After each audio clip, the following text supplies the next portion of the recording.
Yeah, good evening, everybody, and welcome to Great Bend Batcat Baseball. I apologize for the late start, having some internet issues, so if that happens, just bear with us. We will recreate the stream and stay with us. They're going to do the national anthem, so we will be turning our attention to our pregame chat with head coach Roger Ward, and we'll get that to you right now.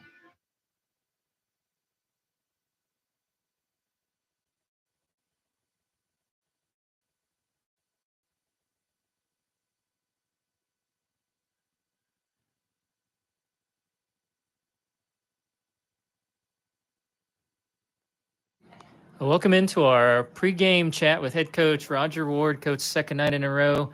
You get Haysville wasn't able to play there, or at the Cannons Tuesday, Wednesday, and kind of let one slip away last night in the ninth. So I know you're anxious to get back out and try to right that today. Yeah, I mean, I think we were a little rusty to begin with too, but we just we've had a habit of scoring early and kind of cruising, and when we're pitching well, it doesn't seem as bad. Which we did pitch well last night. We gave up 200 runs in the first, and then held them scoreless until the ninth. But we had opportunities throughout the game, and we let the starter off the hook and just kind of let them hang around with that 3-2 lead, and came back to bite us in the bottom of the ninth. And you'll come back with Eli Lang, who's been very good this summer. He comes here on the days he's going to pitch, so a good one on the mound tonight.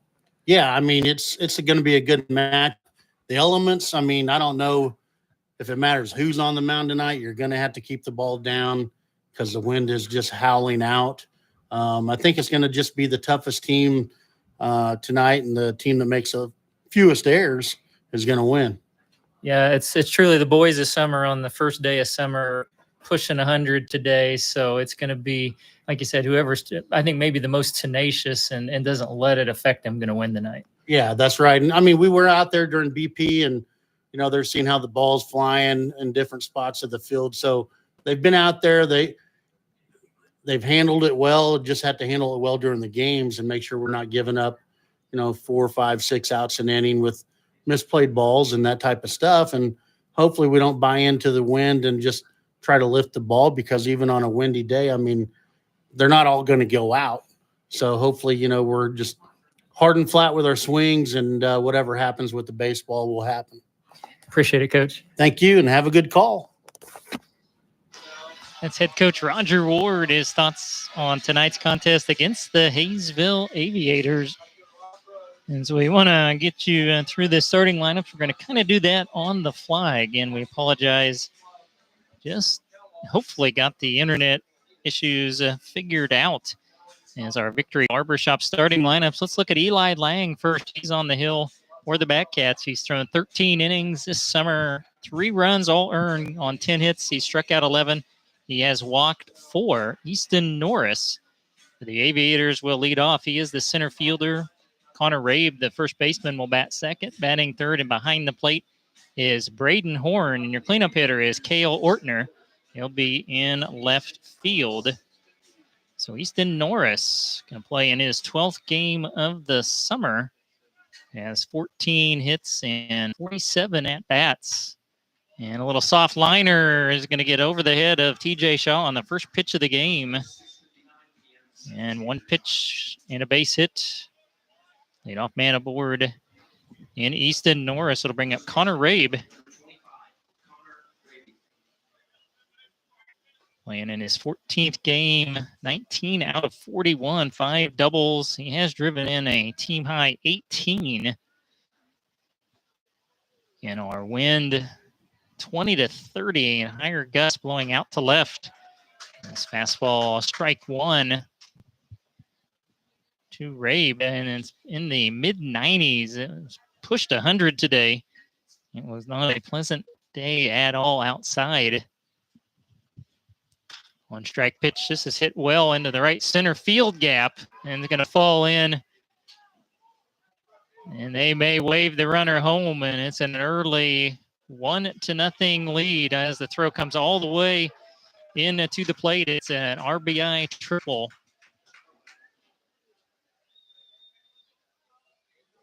I'll tell you, there was a huge gap over there. The outfield was playing shallow that direction. Haysville out early, swinging the sticks, single, now a triple.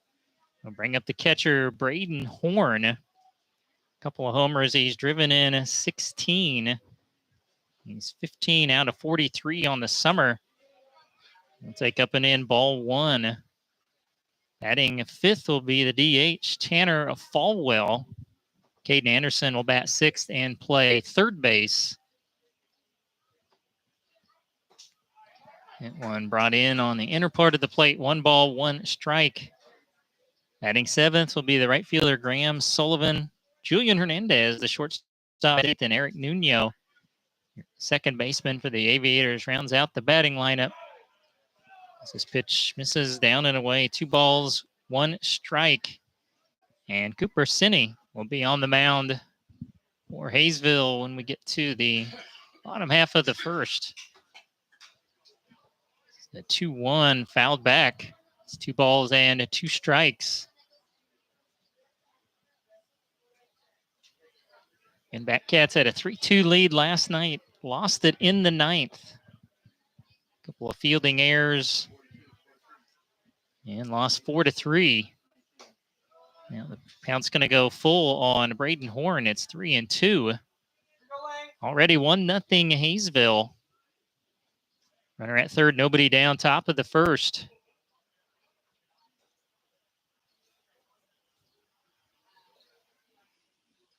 Payoff pitch in the dirt, ball 4.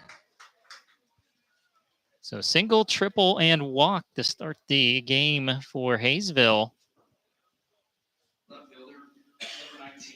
And it brings up Cale Ortner, the left fielder.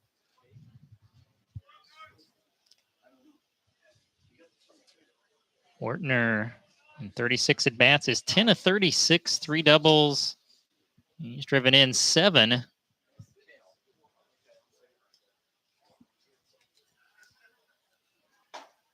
And fastball inside, ball 1.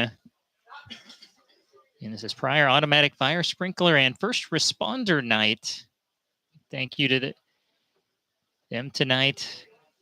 Free non-alcoholic drinks all evening long. There's a little toss over to first. Big game in the standings. Right now, the Batcats 2 games behind the Monarchs. They're tied with the Twins at 8-4. The Aviators are 7-6. One in on the hands, fouled off. And it's 1 ball, 1 strike. Our umpires tonight, Corey Burkhart and Ben Ketley.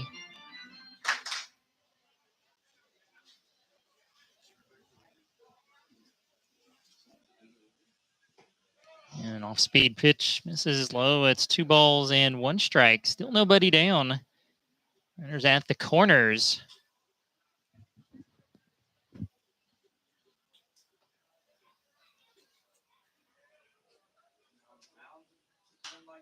And a 2-1 fouled out of play, right side. Evens out the count at 2-2. It's Jimlo Glass sponsoring all of our foul balls and Victory Barbershop. And our starting lineups, which we'll get to the Batcat batting lineup when they come to the plate in the home half of the first.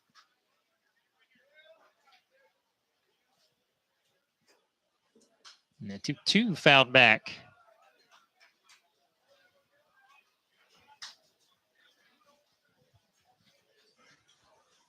And Horn walked on a full count pitch, the batter before. Ortner's fouled off. Couple 3 in this at bat, working the pitch count up early for Eli Lang. Grounder in the hole, Shaw. Only play will be first, and well, they're going to call him safe at first. So it's an infield RBI single to make it 2-0.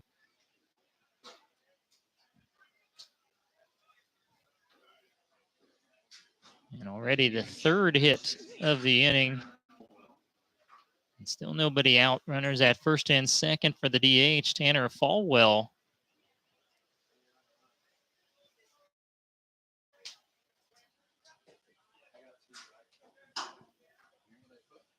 Fall 4 of 24.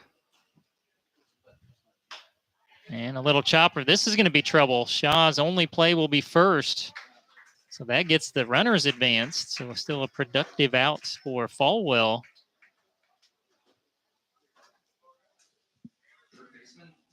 Now second and third, one down for the third baseman, Caden Anderson.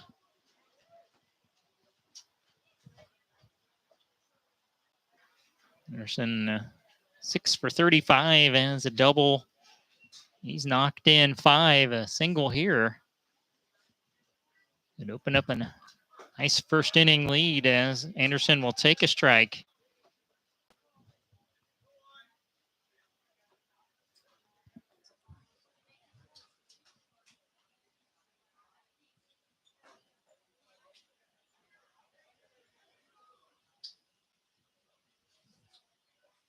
Lang trying to work the outer part of the plate, swing and a miss. Came back fastball, and it's 0-2. You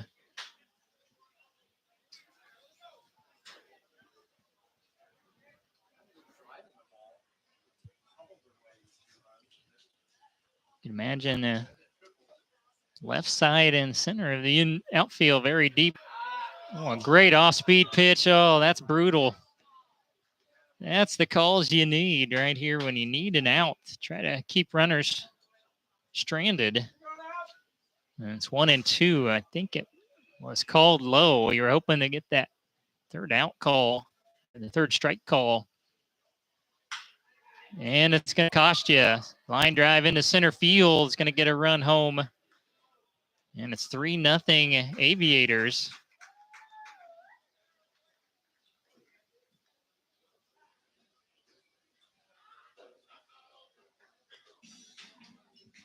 Fourth hit of the inning is going to bring an early mound visit from head coach Roger Ward.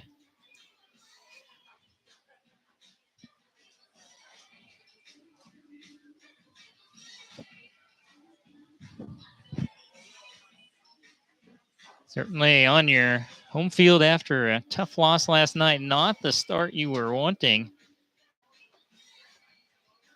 A walk, 4 hits in the inning, and a ground out.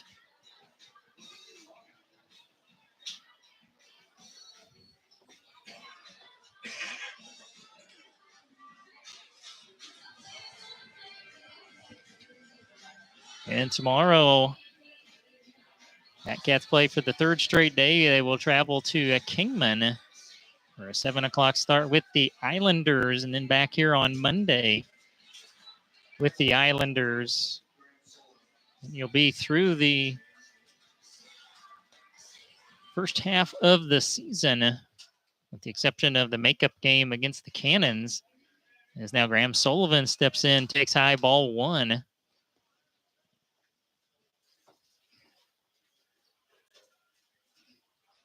Sullivan's driven in 7. He has a couple of triples. And, boy, either inside or high. 9 hits and 27 official at-bats for Sullivan. Runner going from first. Throw to second. Comes through, and then it caroms off of Shaw. So a stolen base, an error, and a run scores to make it 4-0.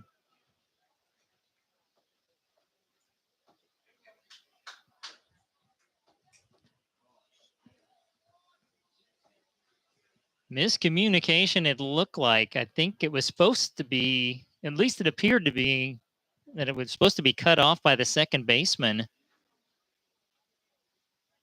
And throwing all the way through. And there's a swing and a miss. Sullivan, I believe, I'd love to see the umpire tell us. I think it's a 3-1 count.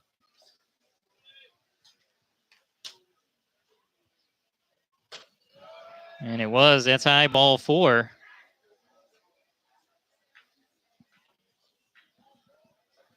Second walk of the inning. And runners are back at the corners. Still just 1 down for the 8th batter of the inning, and Julian Hernandez.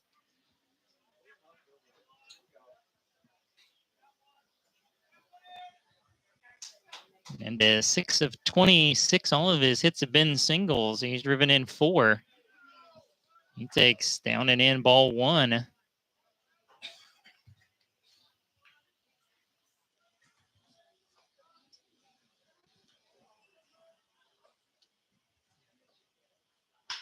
Grounder to second. Can you turn it in? It's off of Tony Moore, and it'll be the second error of the inning. 5-0 Haysville.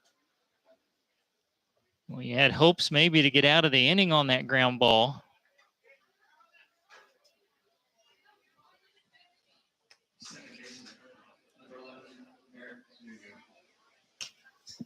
We'll bring up Eric Nuno, the second baseman.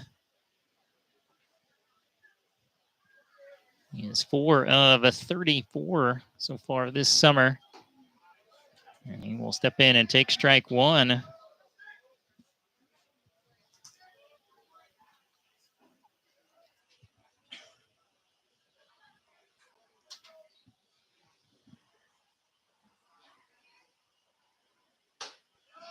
The pitch stays upstairs. 1 ball, 1 strike.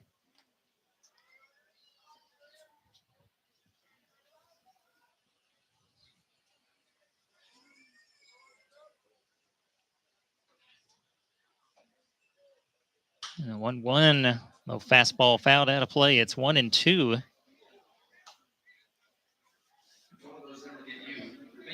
In the 5 runs so far on 4 hits, there's been 2 walks and 2 errors in the inning. Here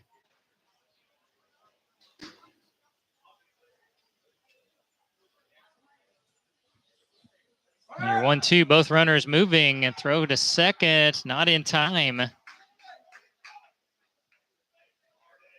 Boy, both runners got great jumps. That takes you out of a potential double play ball as well.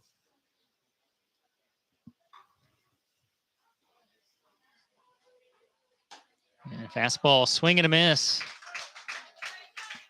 Will be the first strikeout for Eli Lang in the second out of the inning, and back to the top of the lineup, the Easton Norris.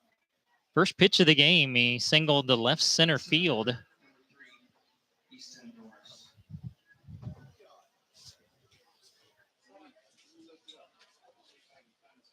Norris playing at Tabor College, hails from Wichita. And this is a little blooper. That's going to fall there down the left field line. 2 more runs scored on the 2-run double from Easton Norris. 7-0 Haysville.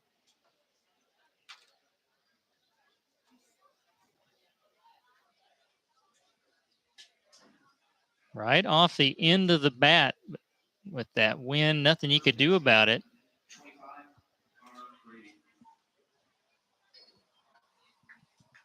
And it's Connor Rabe.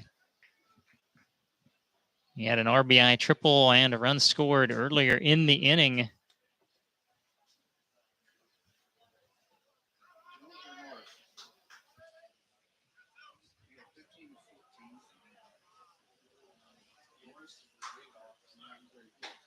And fastball in there, strike 1.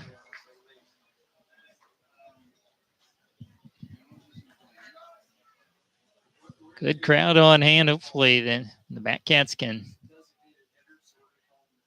stabilize the ship and get to the plate. And pitches downstairs, 1 ball, 1 strike.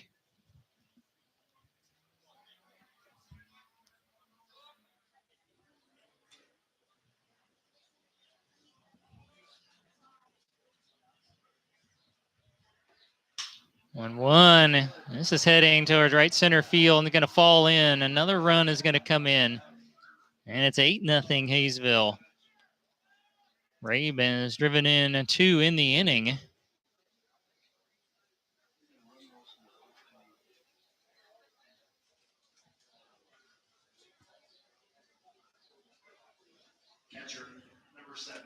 Bring up Braden Horn. He walked and scored earlier in the inning.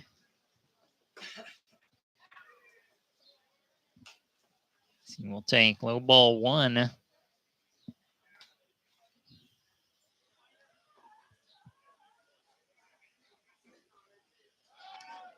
Almost had Ray leaning the wrong way. On a throw over by Lang.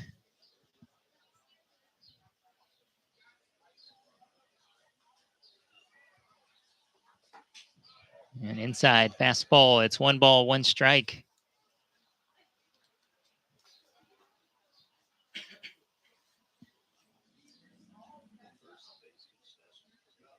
And runner moving on a hit and run. It's fouled back for strike 2.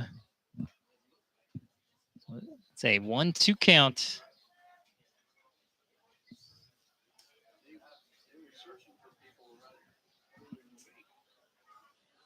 There's 2 down. Ray bat first, 8-0 Haysville, top of the first.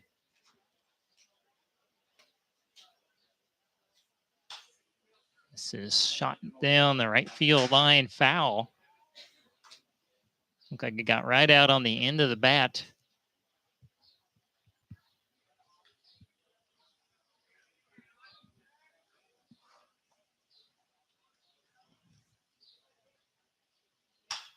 And a grounder in the hole to Shaw. He knocks it down. No play. Probably an infield single.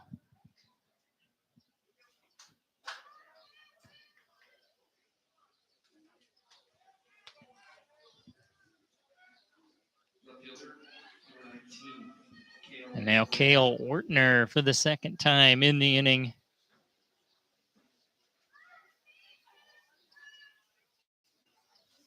He had an infield RBI single and runs scored earlier in the inning. He will take low ball 1.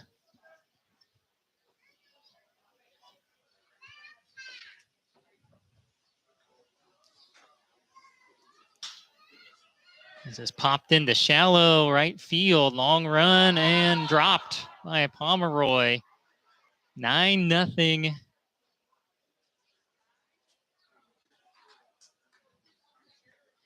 As that brought in Ray from a second base.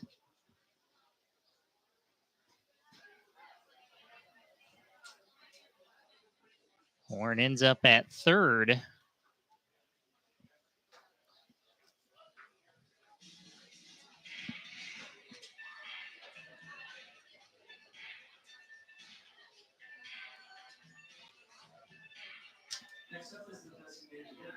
So a quick conference. Luke Nohenick behind the plate this evening. And now it's the DH, Tanner Falwell. He made the first out of the inning on a ground out to short. Still in the top of the first. It's been a 20-minute top of the first thus far. And Lang misses high, ball 1.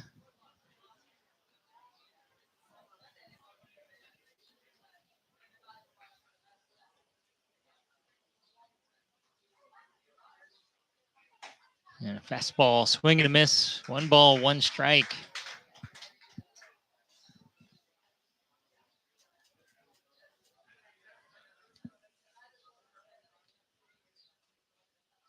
Good lead at first. No movement. And another swing and a miss. It's 1 ball, 2 strikes.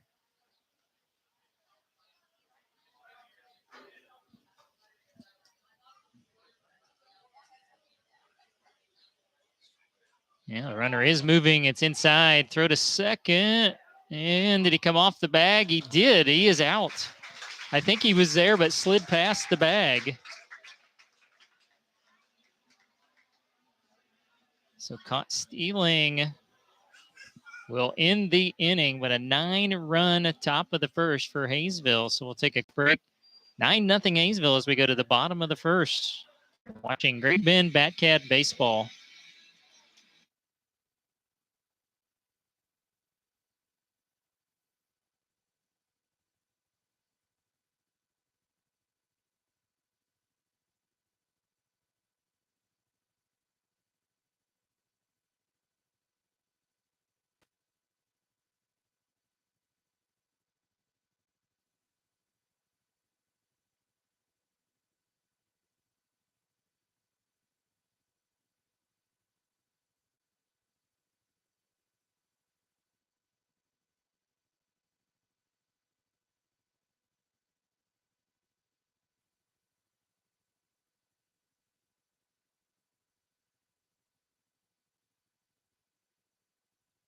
Bottom of the first, 9-0 Haysville as we look at your Victory Barbershop starting lineups for the Great Bend Batcats. Left fielder Peanut Brazel leads off, batting second, and behind the plate is Luke Nohenick. Deacon Pomeroy in right field bats third. And batting cleanup tonight is the designated hitter, Elias Leone. TJ Shaw bats fifth. He's out at short. Andrew Yee at third base, sixth. Batting seventh and playing first base is Tyler Clements. Carson Umphris in center field. He bats eighth, and batting ninth is the second baseman, Tony Moore. And Cooper Sinning on the mound for Haysville. He's thrown 11 innings this summer, giving up 7 runs on 11 hits. He struck out 11. He's walked 5. So Peanut Brazel will lead off. 19 for 51 on the summer. 4 doubles, couple of homers. He's driven in 15. He got the fans on their feet the last home game at a grand slam to center field, and he'll step in and take strike one.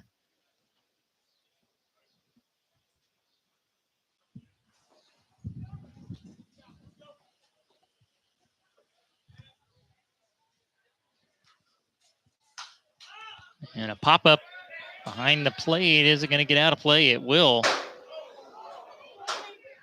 It's just missing some fans in the lower stands.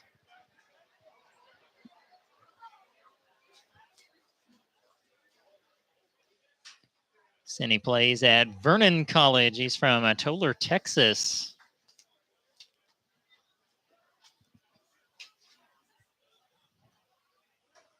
And this is down and in. It's 1-2.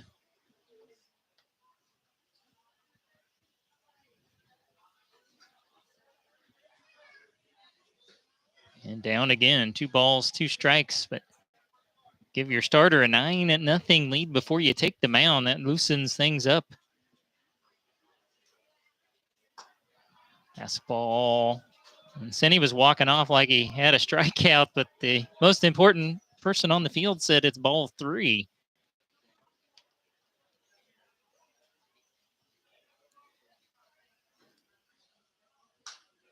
And another fastball fouled back and out of play.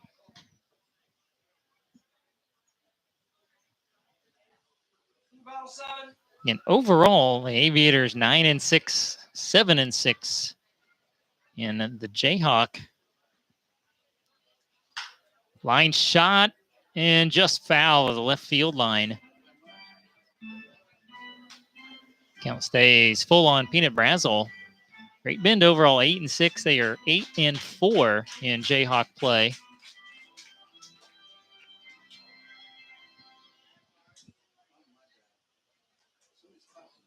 Another payoff is low ball 4. That's brought to you by Great Bend Recreation Commission. And if you're the Batcats in this monster hole early on, you certainly realize, like Coach Ward even talked about it, don't be trying to hit a home run with every swing with this strong wind blowing out. Just make good contact.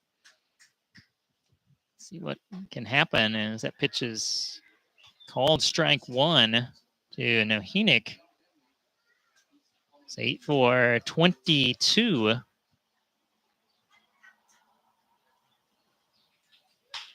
And ground ball could be 2. Hernandez and Nuno, and that'll be the only play is at second.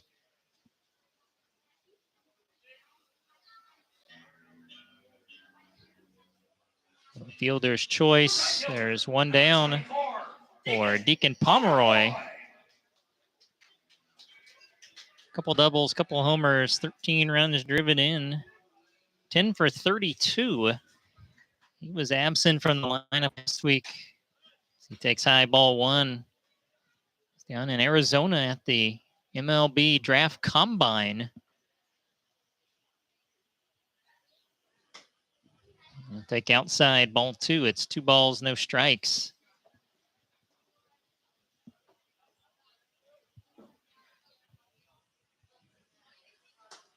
And outside again. 3-0. Elias Leone coming up next. And that's 4 straight out of the zone to Pomeroy in the second walk of the inning.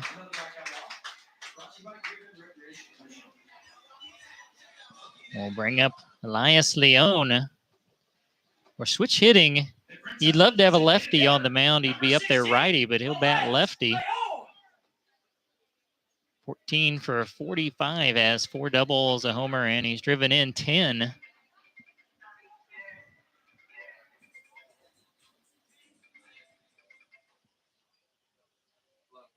That pitch is way high, ball 1. It sounds crazy, but you got to be patient here early as well. See some pitches. And the dirt, ball 2.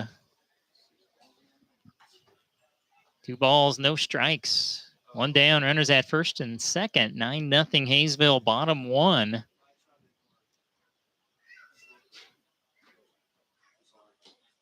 And swing and a miss at a low one. It's 2-1. And possibly could have been ball 3. And that will be strike 2 on part of the plate. 2 balls, 2 strikes.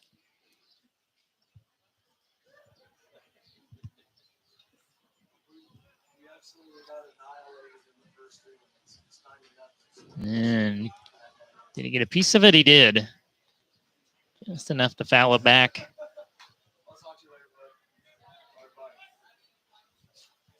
Well, it stays 2-2. TJ Shaw will bat next.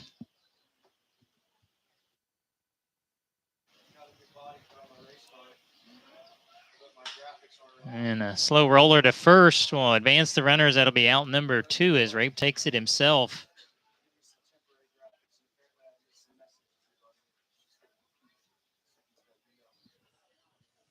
2 down for the shortstop, TJ Shaw.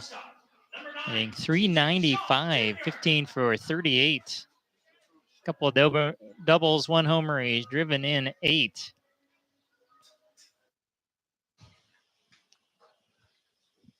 He will take a fastball, strike 1, right on the outer part of the plate.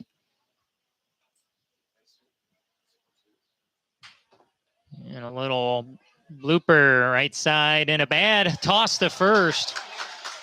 2 runs will score, and on his way to second on a big error is TJ Shaw. It is 9-2. Colwell Banker sponsoring those runs scored. Again, the flip from Ray, but into the pitcher, Cindy Coverin was way behind him.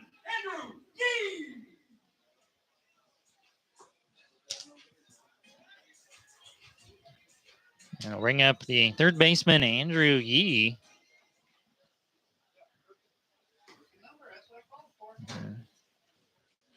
Yee takes strike 1. He's 2 for 30 on the summer. Both of his hits are singles. You would love a single right here. He got another runner in scoring position. That'll get the runner to third on a wild pitch.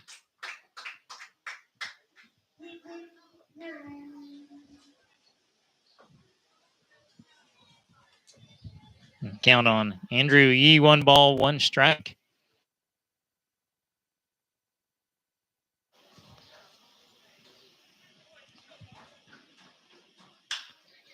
This is hit high and deep to left center field. Has it got enough? It's going to fall right in front of the wall. And in the second with the RBI double is Andrew Yee, his first extra base hit of the summer. And it's brought to you by Office Products Incorporated for the double and a Colwell Banker for the runs scored. And there's still one on for the one batter. Number 18, Tyler Clements. I thought Norris might have had a chance to catch that. I think he thought it was going to go out of the park and just fell right at the warning track. Now it is Tyler Clements. Fastball, swing and a miss.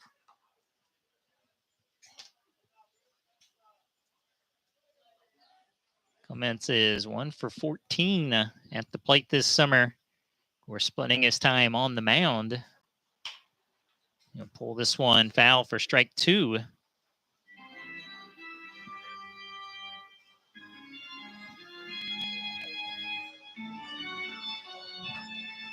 So you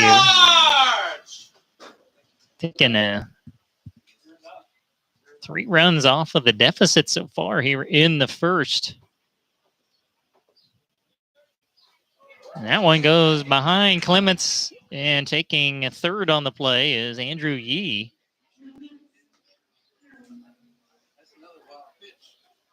Second wild pitch of the inning. Wild enough, it went clear behind Clements.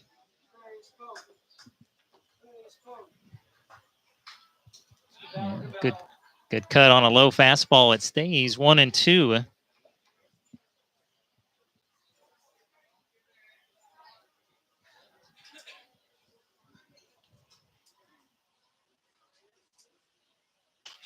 And a high fastball in on the fist, but again, got enough of it to foul it off.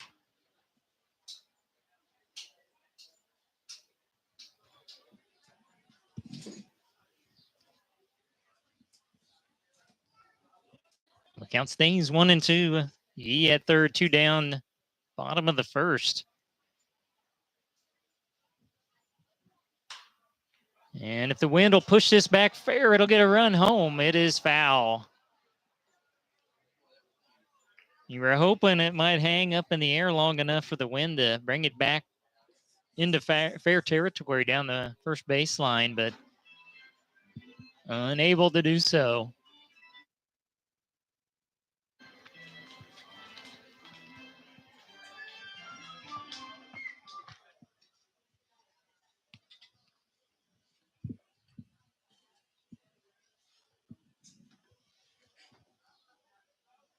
That's 1-2. A slider is outside. 2 balls, 2 strikes. Carson Umphris would be next if Clements can extend the inning, and one in the dirt. Kind of an awkward catch there by Horn.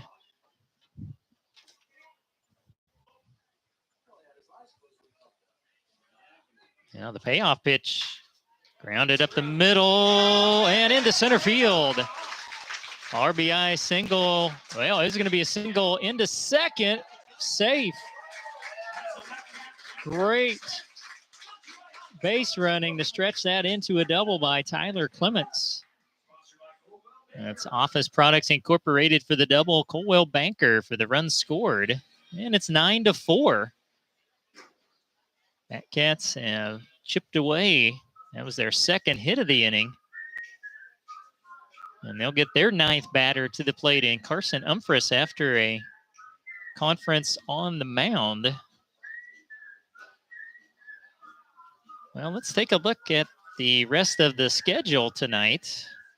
The Monarchs are at the Junction City Brigade, and the Twins hosting the Wildcats. Twins 2-0 lead on the Wildcats, end of the second.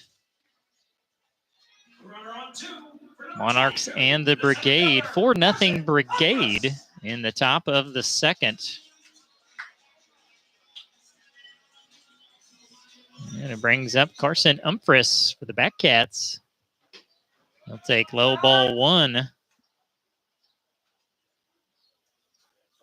Umphris has had 23 official at-bats, 5 for 23. And 1-0 is fouled out of play, right side.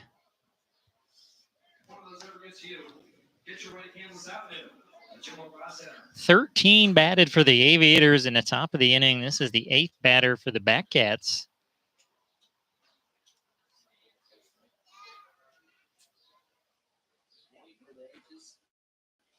And fastball, I called the strike 2. That might have been the pitch you were looking for. And then they try to throw out the second. And it goes into center field. They're going to wave the runner home, ill-advised. But a bad pop, and the run will score.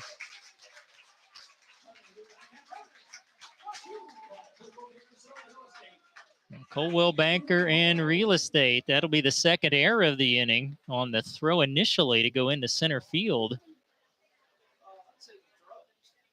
Again, the throw in would have been in plenty of time, just took a weird hop.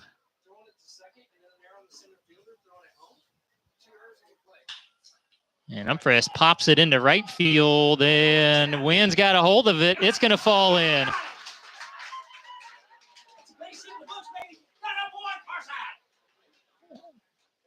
If you hear me at any time say it's a routine fly ball tonight, feel free to text or come slap me or something, because there's no such thing tonight.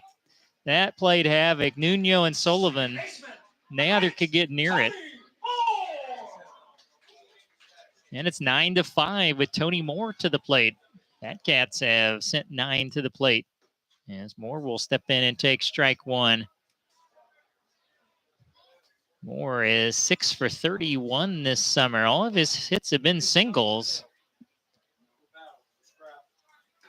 He'll take low. It's 1 ball, 1 strike.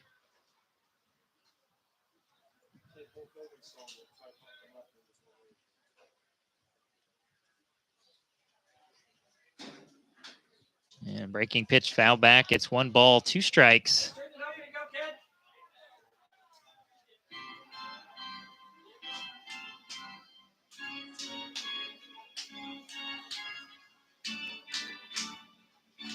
Umphreys a decent lead first, and he got a good jump. Moore checks his swing, and they'll say no swing. Stolen base for Umphreys. He got a nice jump.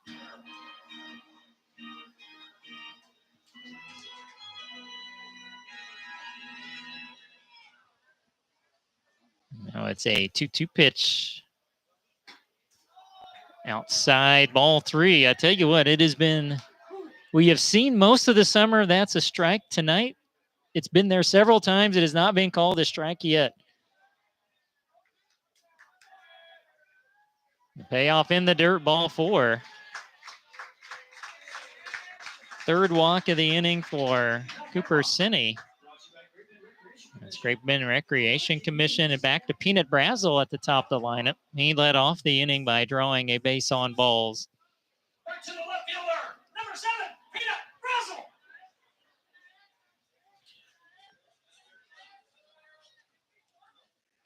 Brazel belts one into center field. Here comes Umphreys to the plate. Throw will come into third and out. Is Tony Moore. Run will count. So give Brazel the RBI single.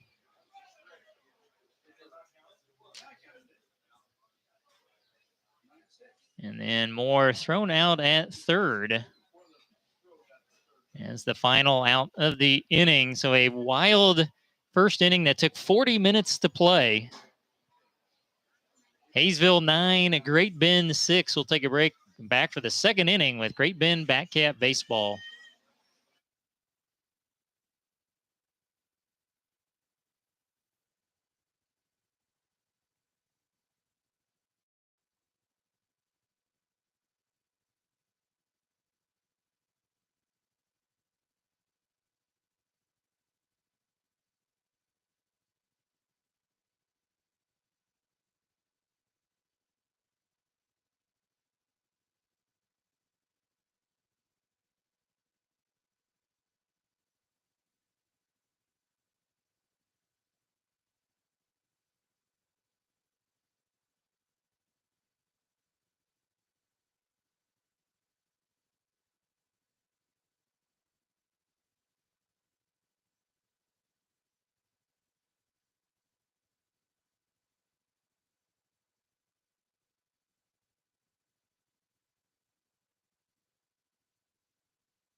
Well, in a strange turn of events, what we're seeing is a really bad call, as they are not going to count Carson Umphreys' run in that inning. So it's actually a 9-5 game. They're going to say the out at third occurred before Umphreys crossed the plate. Well, I don't know about that one, as Tanner Falwell will lead off and take outside ball 1. And outside ball 2. It's 2 balls and no strikes.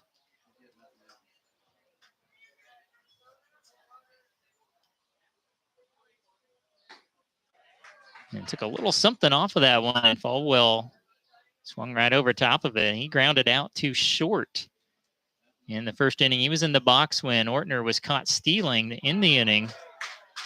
And now strike 2 from Eli Lang.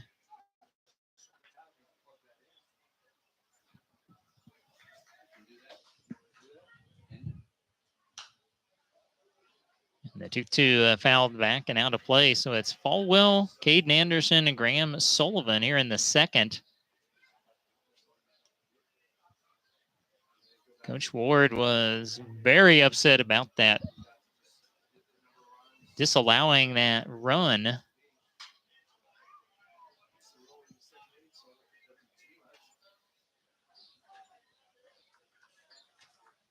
It counts 2-2 on Falwell.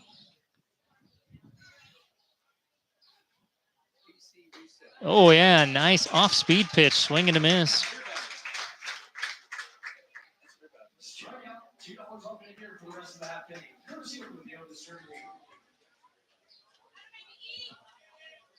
So 1 down and second strikeout for Eli Lang. And it'll bring up Caden Anderson. Had an RBI single, run scored in the first. That fastball got away from Lang. 1 ball, no strikes.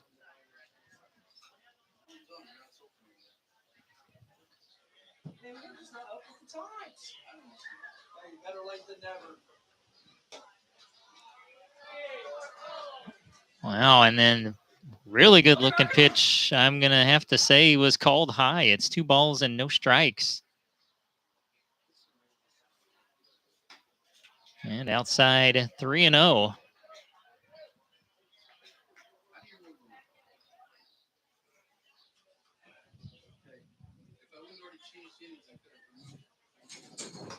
And it'll be a 4-pitch walk to Caden Anderson, the 3rd walk for Eli Lang.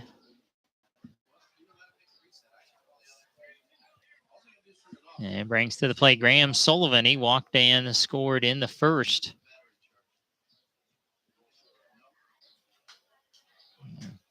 Inside fastball, fouled back, strike 1.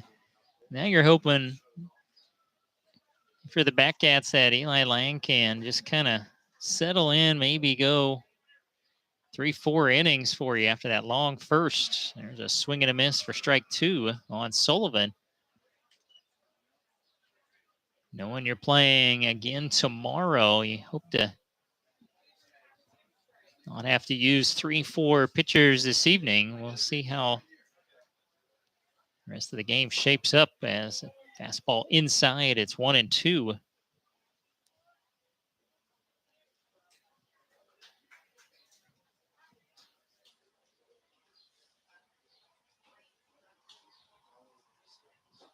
An off-speed pitch in the dirt. Luke Nohanik is behind the plate. Yee at third, Shaw at short, Moore at second, and Clements at first. That is your Batcat infield. 2-2, a single into left field.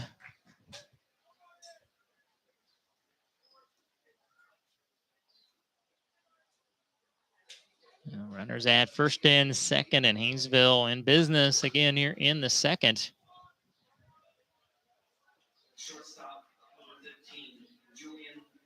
And bring up Julian Hernandez. He reached on an error, scored a run in the first.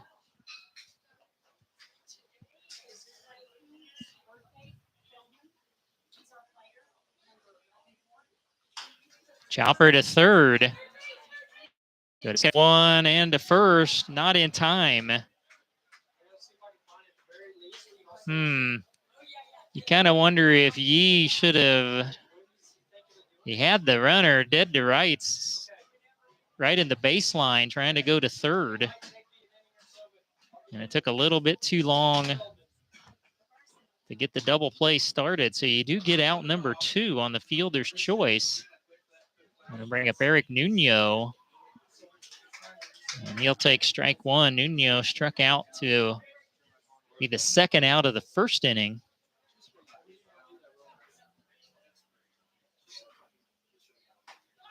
Fastball, swing and a miss, strike 2.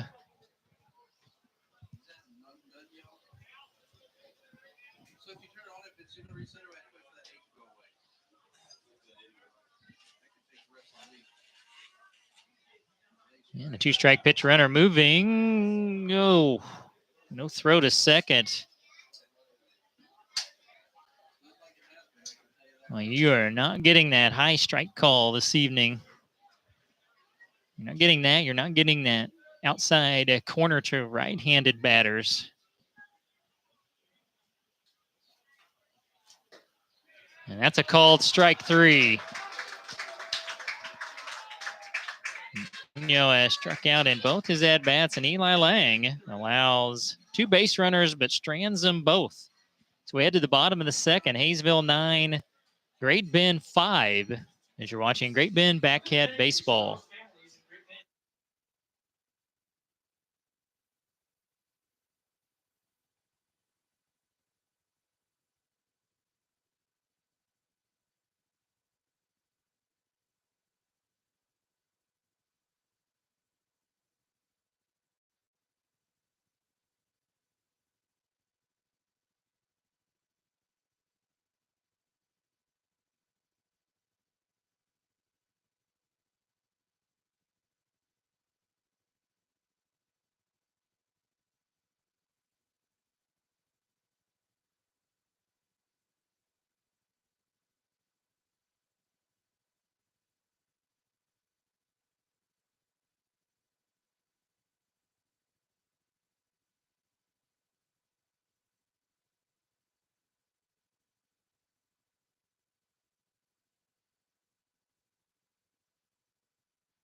Bottom of the second inning, 9-5 Haysville.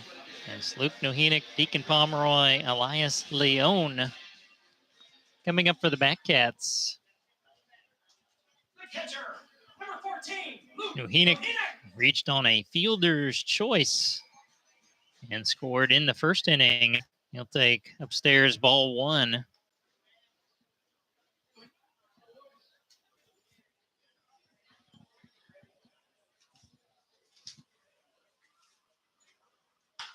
That one pulled them. That was a Leone kind of deflecting it from going right into the Backcat dugout.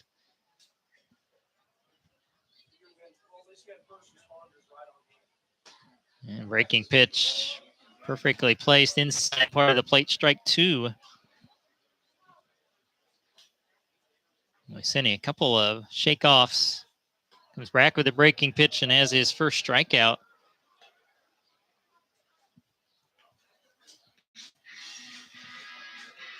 And brings to the plate Deacon Pomeroy. He walked and scored in the first.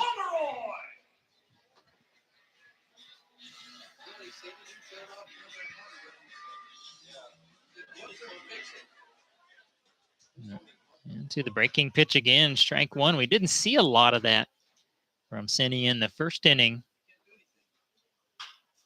Chopper to third, charging in. Anderson will throw to first for out number 2.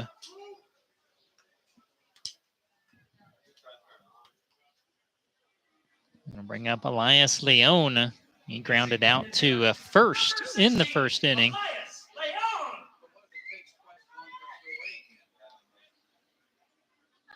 Again, we had a 40-minute first inning. Down and into Leone, ball 1.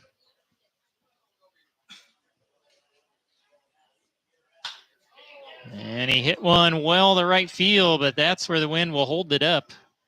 And catch is made, and the Backcats go in order here in the second. So we'll head to the third.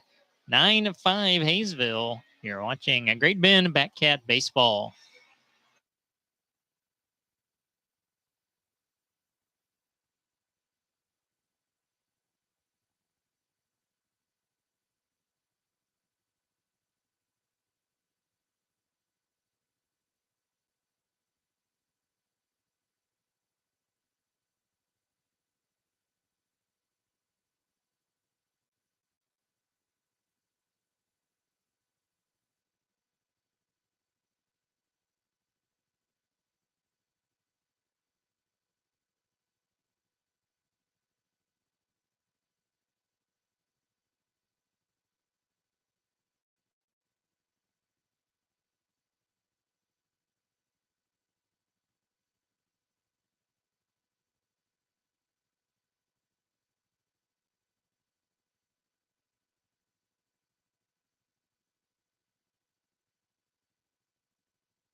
Top of the third inning. Top of the lineup up for Haysville. It's Easton Norris. He had a pair of at-bats in the first inning as Eli Lang will start off with a fastball, strike one. He singled and had a two-run double and a pair of runs scored.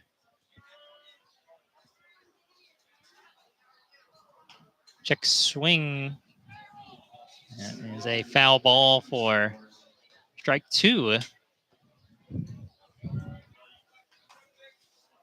So it's Norris, Rabe, and Horn. You're in the third for Haysville. And a little jam shot foul of right over the third base dugout. It's still 0-2.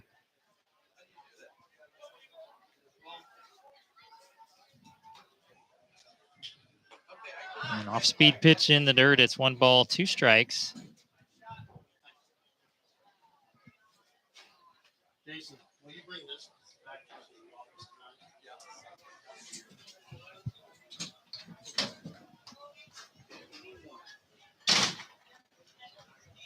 tonight? Now the 1 pitch and a little spinner to Shaw. Has to hurry. Low throw, dugout, and they'll call him safe.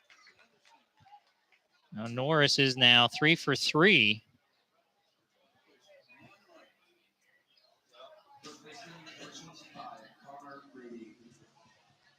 That'll be hit number 9 for Haysville, bringing up Connor Rabe. He singled and tripled. Both were RBIs, and he had a pair of runs scored.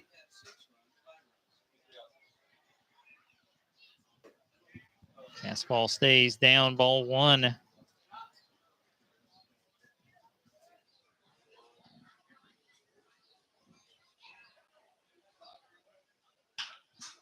There's a high fly, shallow, right center field, and it's dropped by Moore, but he'll be able to throw over to second, so it'll become a fielder's choice.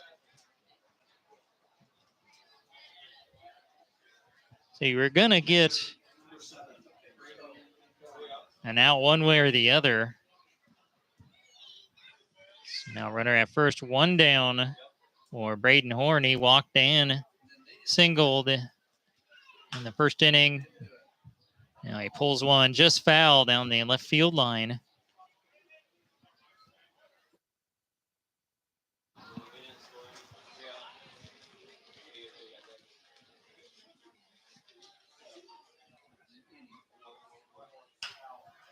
And a breaking pitch popped up. And the wind's blowing this back. It could land fair and does. Can you get the out at second? You can't. Nobody could get it in time.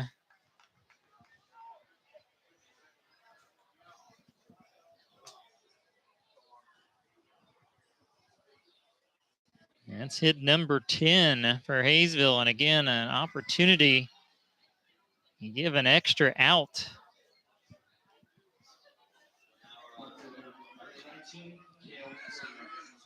Just neither Clements or Moore could get it picked up cleanly to throw to second. And now it's Cale Ortner.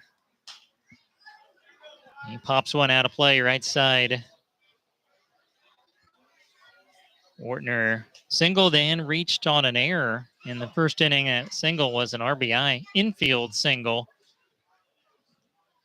And also scored one run.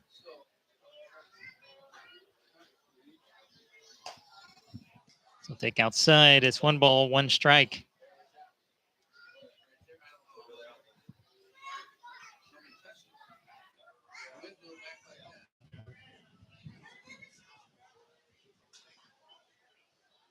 And the 1-1 popped up.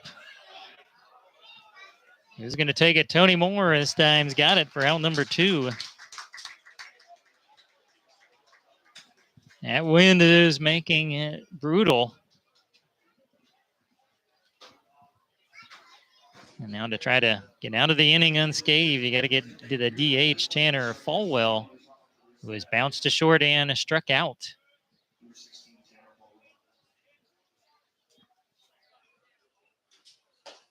Good fastball, swing and a miss.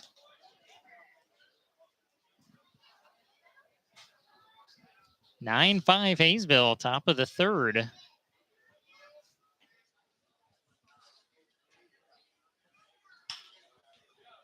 One popped up right side, will get out of play, and it's strike 2.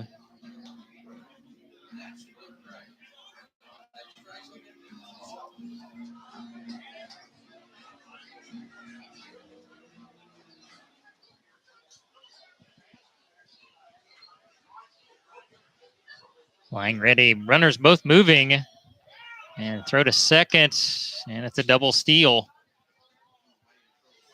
That is the second time Haysville has done that.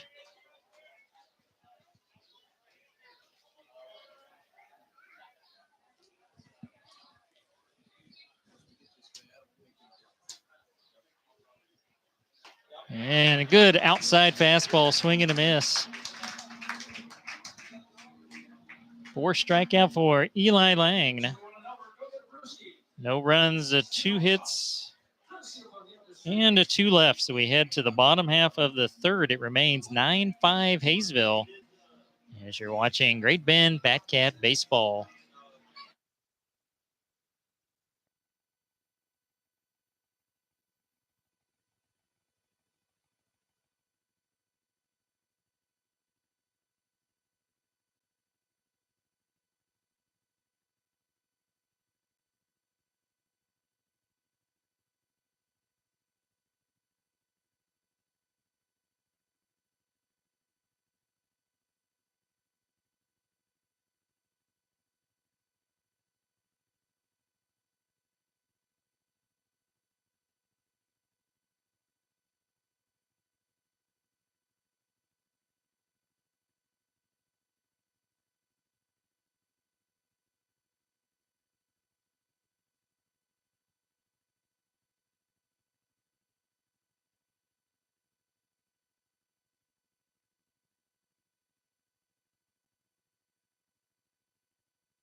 Bottom of the third inning, 9-5 Haysville. It'll be TJ Shaw, Andrew Yee, Tyler Clements for the Batcats.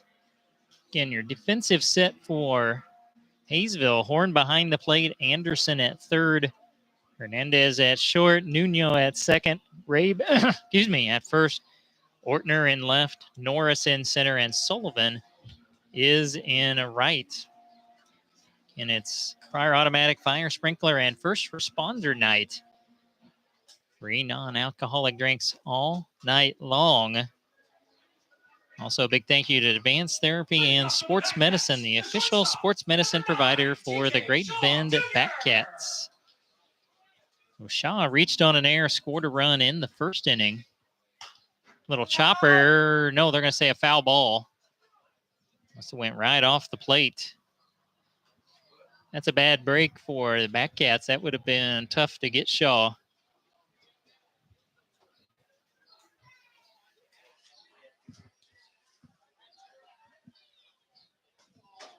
Breaking pitch, strike 2.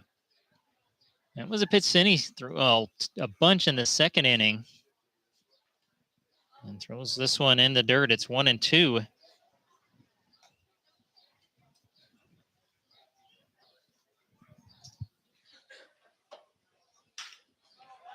And Shaw, liner right to the right fielder Sullivan for out number 1. The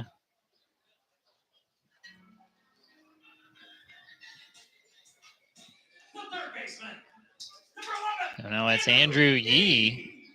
He had an RBI double. He flew it to the warning track in left center field. And later came around the score. That slider stays high, ball 1.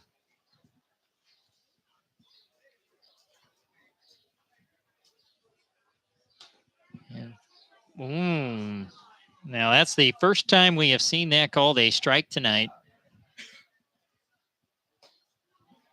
Slider stays down. It's 2-1.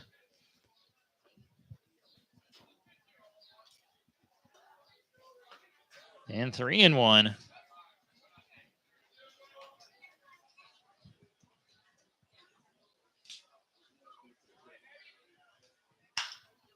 And high hopper right to the third baseman, Anderson, over to first. There are 2 away, and the Batcats' last 5 batters have The first baseman, number been 18, retired. Tyler Clements. Now it's Tyler Clements. He had an RBI double, run scored in the first.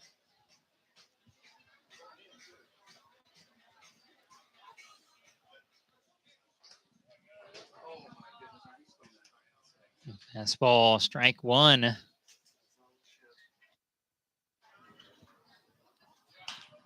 And a pop-up. Will it stay fair? And trying to reach in, almost grabbing it. Or did he? I thought I saw something hit the ground. It must have been a part of his hat or glasses as reaching into the dugout. Ray makes the catch. And for the second straight inning, the Batcats go down quickly in order. And we'll head to the fourth, 9-5. Haysville leading the Batcats here on Great Bend of Batcat Baseball.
Top of the fourth inning, 9-5 Haysville. It's Caden Anderson, Graham Sullivan, Julian Hernandez for the Aviators. Anderson is 1 for 1. He has an RBI single and a walk. He'll take strike 1. Also, 1 run scored that came in that 9-run first. This one stays down. It's 1-1.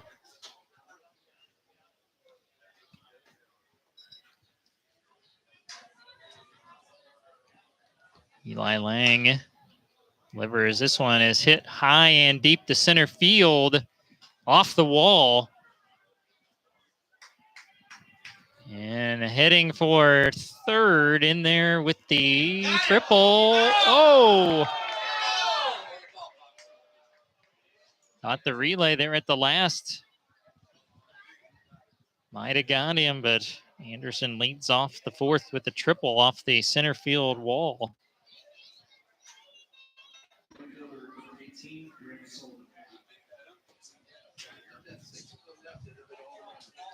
Now we'll bring up Graham Sullivan, who's also walked and singled. That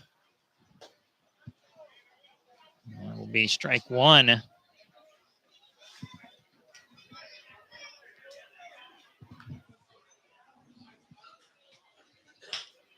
Ground ball left side will get the run home. Will you get an out?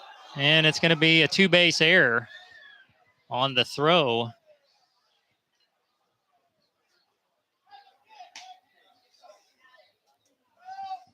Error number 4 committed by the Batcats.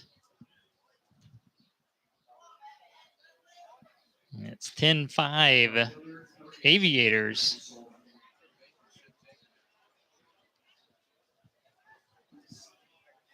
Bring up Julian Hernandez, who's reached on an error and a fielder's choice. 1 run scored. And puts down a bunt. Yee scoops it. Throws the first. Nice play by Andrew Yee. And a throw back to third.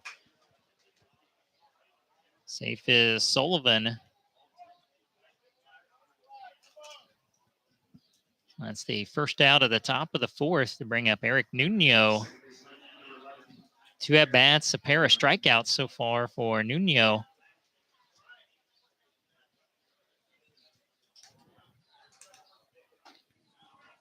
Fastball inside, corner, strike 1.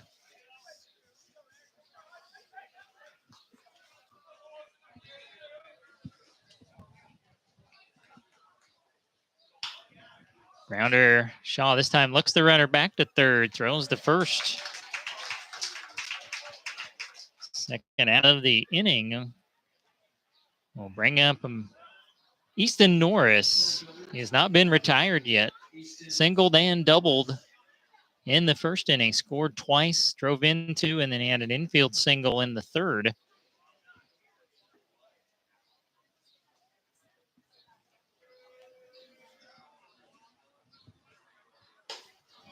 Fastball well up top for ball 1.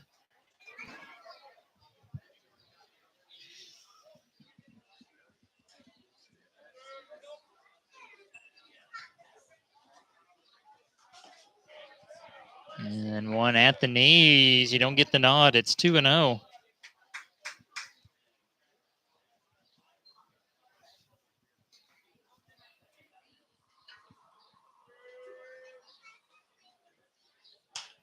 Trying to go down the left field line. This one will slice foul.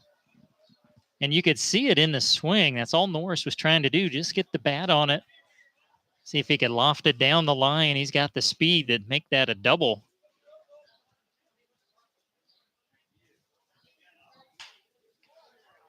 And high hopper Moore to first. And we'll retire the side.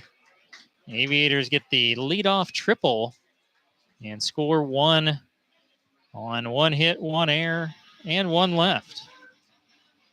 So Haysville increases their lead to 10-5 as we head to the bottom of the 4th with Great Bend Batcat baseball.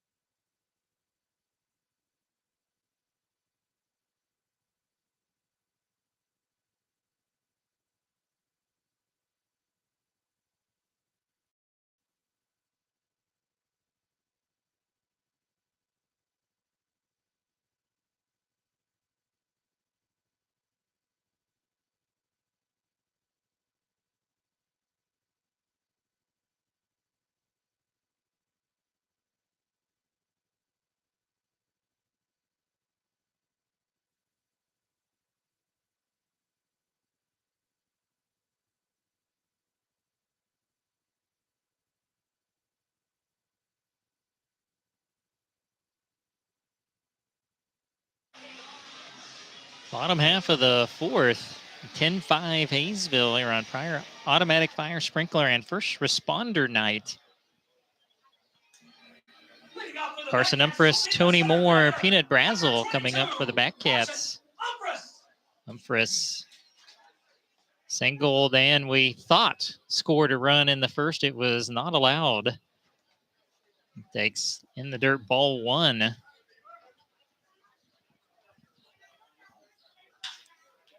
Pops one up into right field. And Sullivan makes the catch out number 1.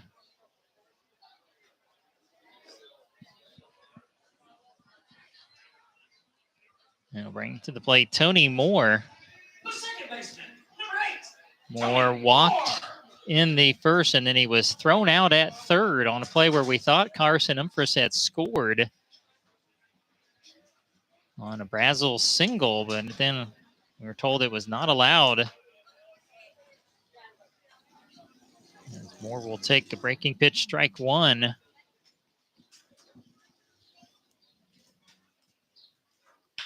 Ground ball right up the middle. One too many breaking pitches there from Cine. Moore hung back and waited on it, and a solid single up the middle. The fifth Bat Cat hit.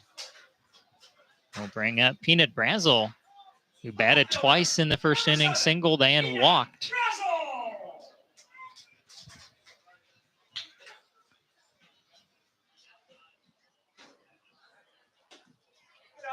Pitch misses either down or inside, ball one.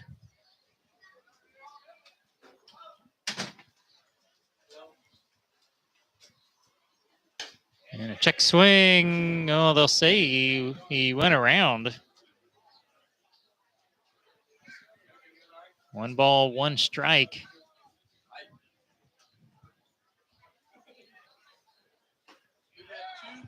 Slider in there. It's 1-2.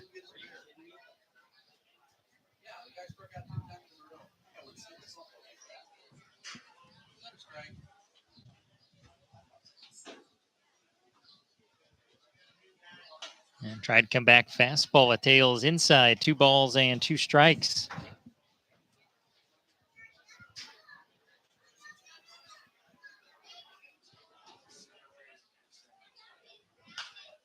This one is popped up right side of the infield.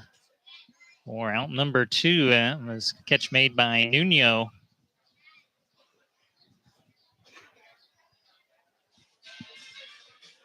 Bringing to the plate, Luke Nohenick reached on a fielder's choice, scored in the first, struck out in the second.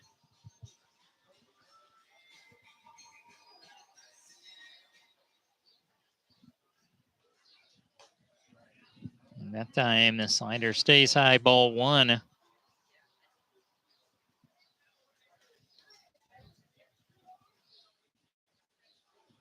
And Moore takes off for second. He is in there standing up.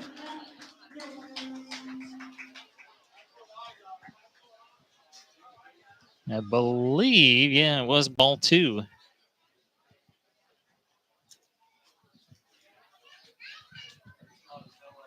There are 2 down. Grounder off the foot of Cine. And that's going to be an infield single. I don't know if it had enough on it to get through the infield or not.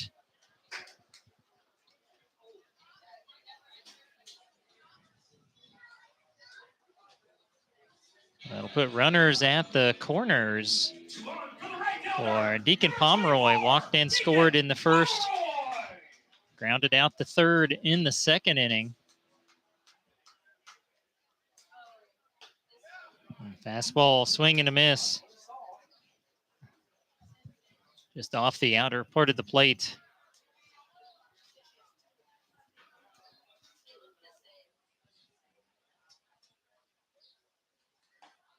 And, oof. As they called a strike 2. The inner part of the plate. Slider probably coming here.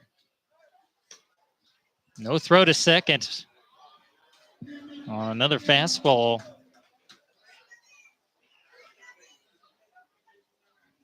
Well, can you find a hole? Base hit could score 2. He held back on the slider and fouled it off.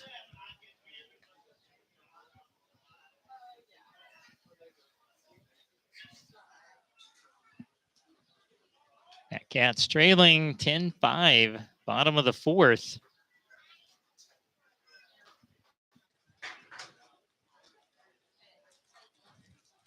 Cine utilizing the windup with the runners at second and third. Oh, and tried a hard slider and misses inside.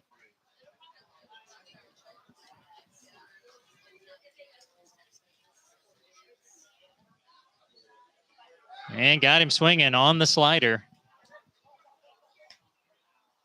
And the Batcats, no runs on a pair of hits. They'll strand to 2. And we'll head to the 5th. It remains 10-5 Haysville as you're watching Great Bend Batcat baseball.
Top of the 5th inning, we'll have an Eagle radio call to the bullpen. A righty, Jacob Field, will come in for the Batcats.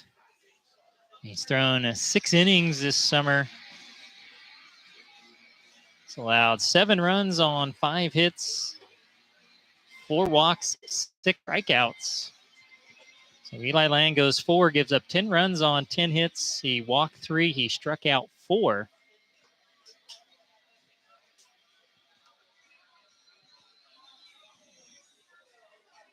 And right now, the Junction City Brigade on top of the Hutch Monarchs 6-4. They're in the top of the 4th in Junction City. And the Twins, a 4-1 advantage on the Wildcats. They're heading to the 6th.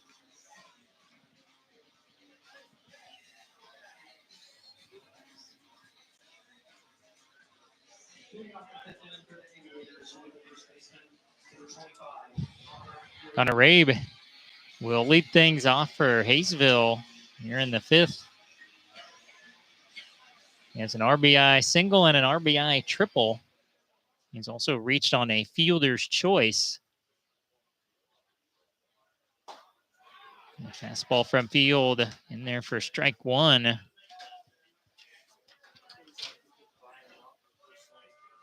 Field, a Barton County Cougar. And off-speed pitch, they'll say he went around. Did Rave? It's 0-2.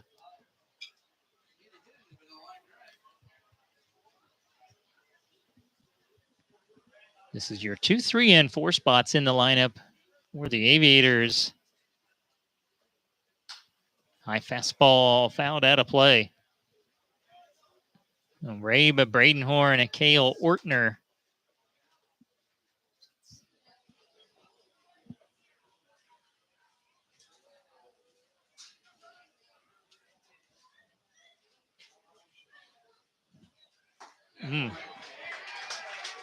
Nasty off-speed pitcher from Field for the strikeout. Here's out number 1, and it'll bring up Braden Horn. Pair of singles and a walk. 1 run scored. He is 2 for 2.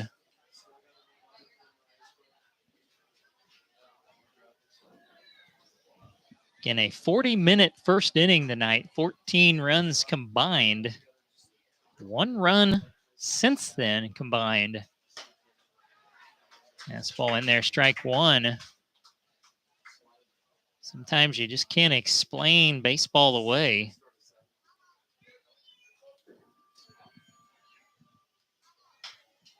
Fastball fouled back. Second straight batter. Field has jumped on top of 0-2.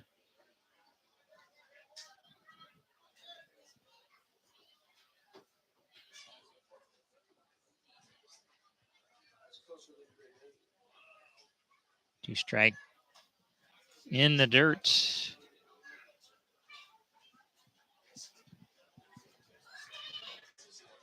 And Haysville winning last night, came from behind in the 9th to win it 4-3 over the Batcats.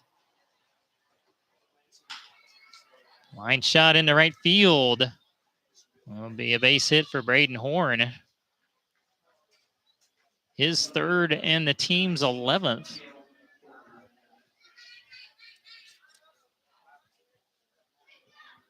Actually, that'd be the team's 12th.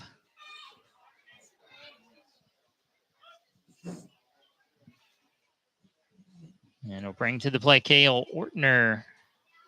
He is 1 for 3. He has singled and reached on an error. Has run batted in and a run scored. He will take a strike.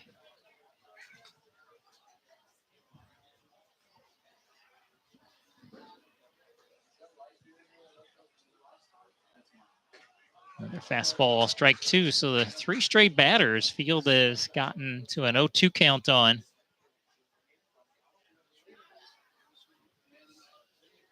Horn singled to right on a 1-2 pitch.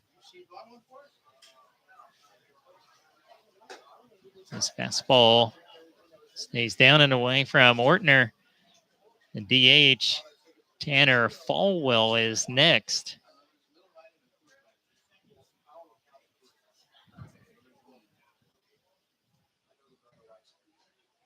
And off-speed pitch. Henick able to keep it in front of him, keep the runner at first base.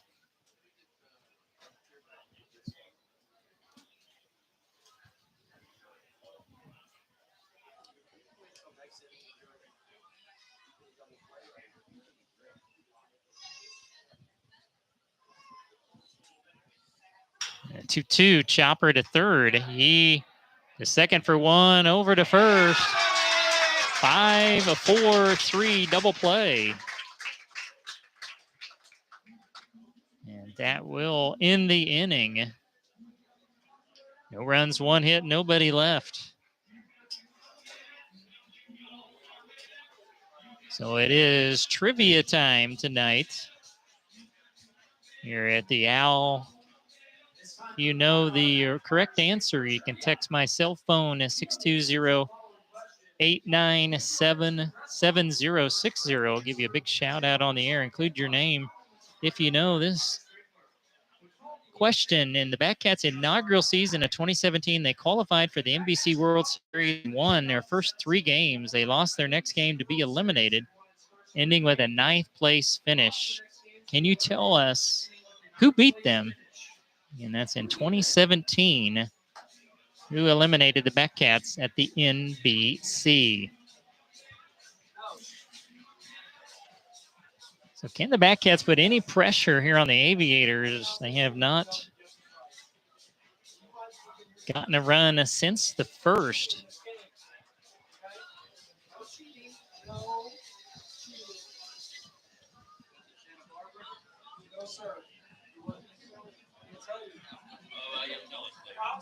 Cooper Cine back out on the mound again. The next home game is coming up on Monday, June 23rd.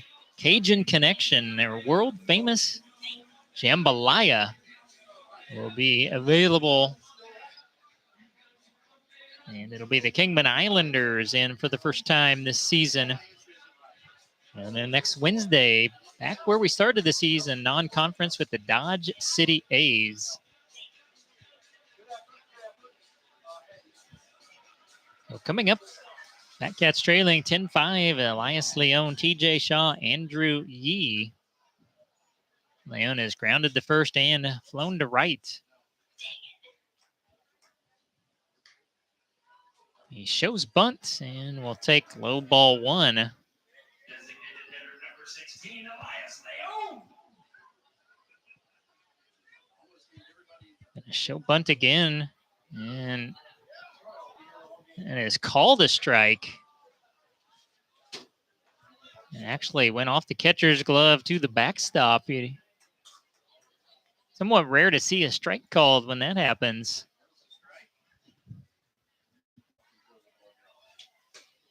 Tried the backdoor breaking pitch and misses outside. It's 2-1.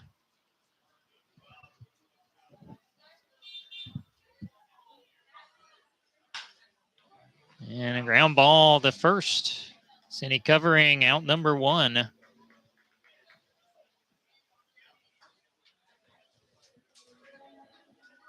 Bring up TJ Shaw. Oh, Junior. Shaw reached on an air, scored a run in the first, and he lined out to right in the third.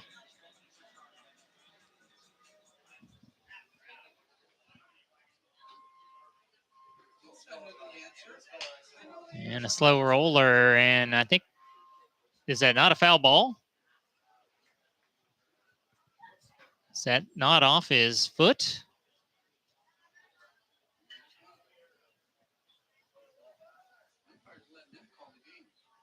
Well, now that is out number 2. Shaw acted like it came right off his foot. Third baseman, number 11. And the Cat's in danger of going in order for the third time in 4 innings. And she takes the slider up top, ball 1. He is 1 for 2. He had an RBI double and a run scored in the first. And a sharp grounder right to the shortstop, Hernandez. And an errant throw. Did he get the tag down? Brave did. And a 1-2-3 inning at the plate for the Batcats. And we'll head to the 6th. 10-5 Haysville. You're watching Great Bend Batcat Baseball.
Top of the 6th, 10-5 Haysville. Tanner Falwell, Caden Anderson, and Graham Sullivan coming up. Scott Hogan with you here at Al Burns Memorial, still in the mid-90s. Strong wind blowing out to left. As Falwell has grounded to short and struck out twice. He takes inside ball 1.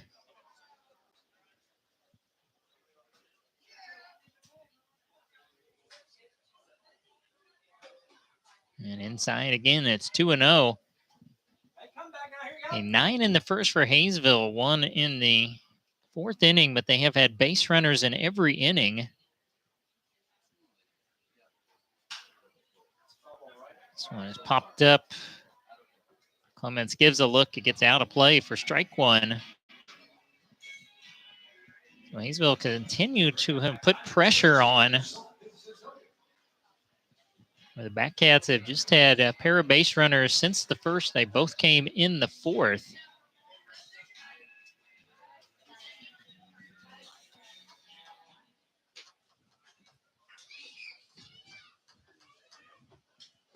One is inside ball 3.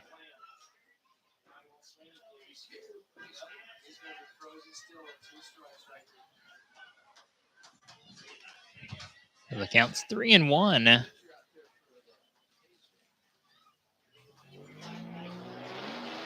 And it'll be a walk to start the inning.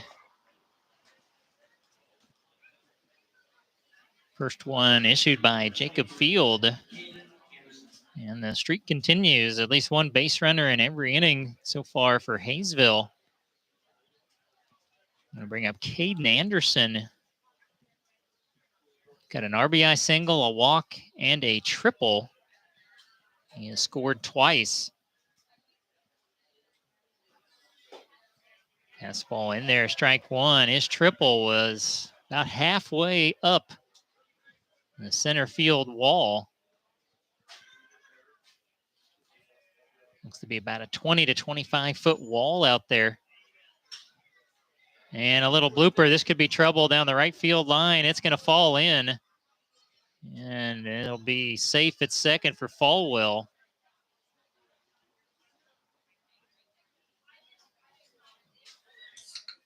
So that is the third hit for Anderson, the 13th overall.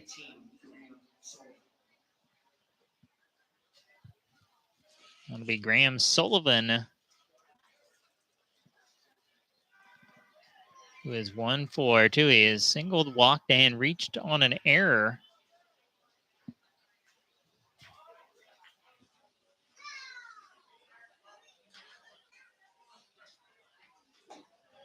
Fastball up and in, ball 1.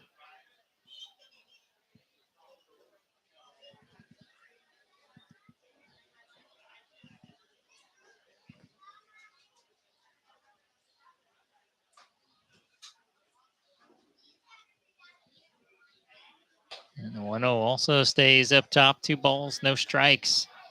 4 errors committed by the Batcats. 2 so far for Haysville.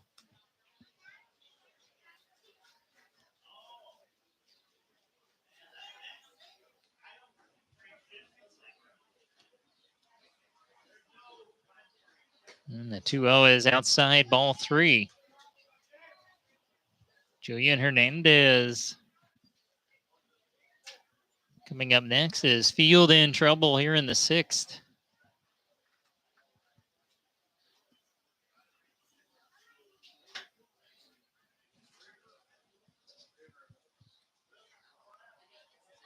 And a big thank you to Advanced Therapy and Sports Medicine, the official sports medicine provider for the Great Bend Batcats.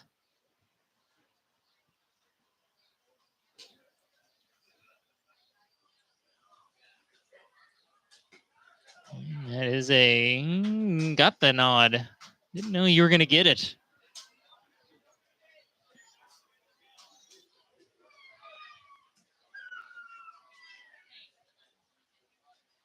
That will be ball 4 to load the bases. Walk, single, walk here in the inning.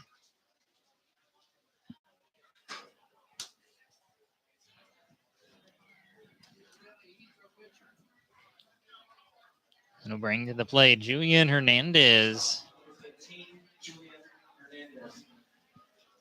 He has reached on an error, and a fielder's choice has also bounced out the third.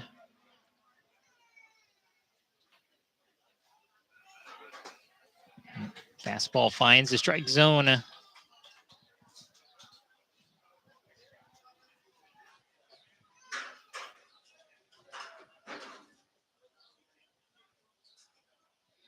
And it looked like a field umpire, the swing and a miss, was looking at the base runner at third, almost like issuing a warning.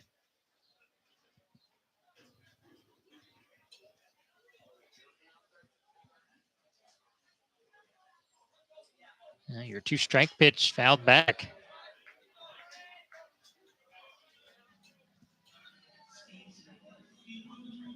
Eric Nuno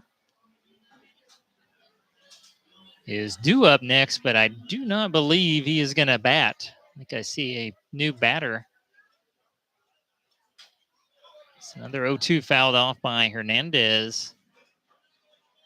Tristan Shigematsu looks like he's got a bat and will hit for Nuno.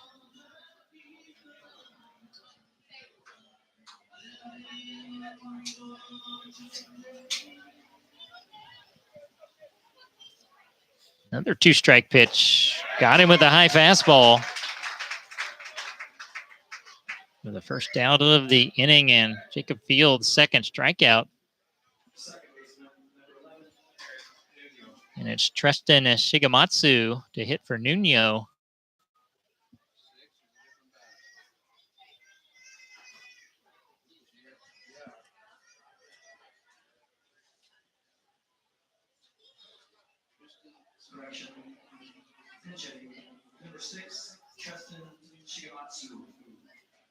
Shigematsu's had 35 official at-bats. He's 9 for 35. He's homered once. He's driven in 13, so definitely a regular. Field misses outside, ball 1. 10-5 Aviators, top of the 6th. Bases loaded, 1 down for Haysville. Checks his swing. I think it's a called strike. Shigematsu out of Hawaii Hilo. And originates from Hawaii. And a beautiful pitch. Boy, you don't get the nod. It's 2-1.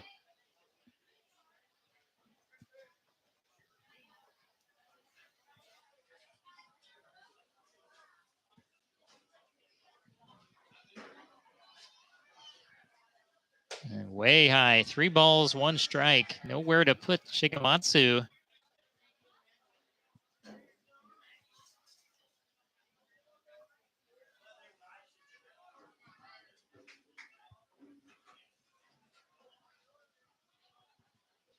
A 3-1. Oh, you got to be kidding me. That is called ball 4. Wow. No idea where that one missed. So it's 11-5.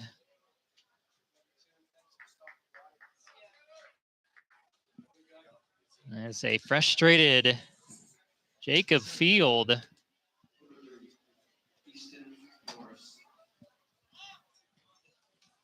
And back to the top to Easton Norris, who is 3 for 4.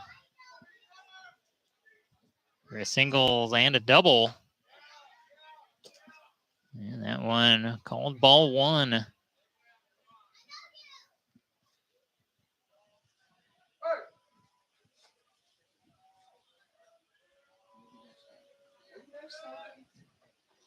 That one high and away. 2 balls, no strikes.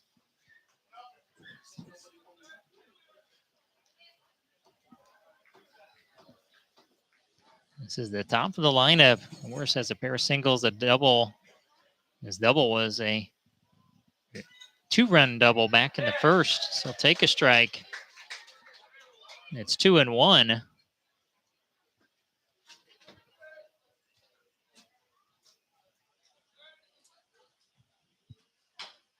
And a chopper foul in the batter's box. Makes it a 2-2 count.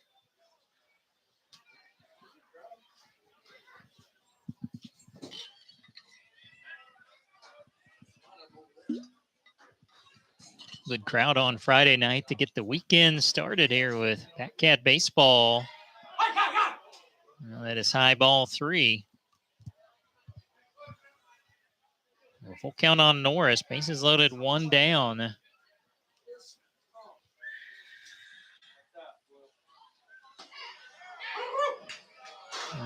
Inside ball 4. It'll be the 4th walk of the inning.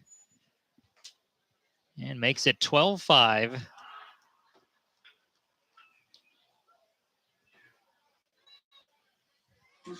Third RBI of the game for Norris. That will bring a trip to the mound.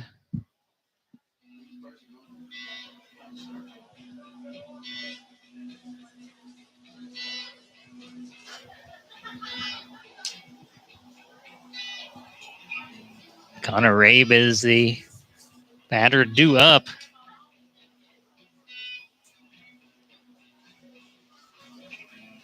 And make your plans that come out on a Monday for Cajun Connection, their world famous jambalaya will be on the menu. And then it'll be the Islanders and the Batcats at 7.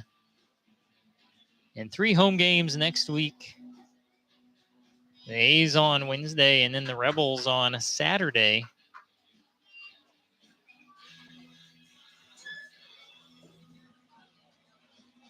Batcats going to travel to Kingman tomorrow.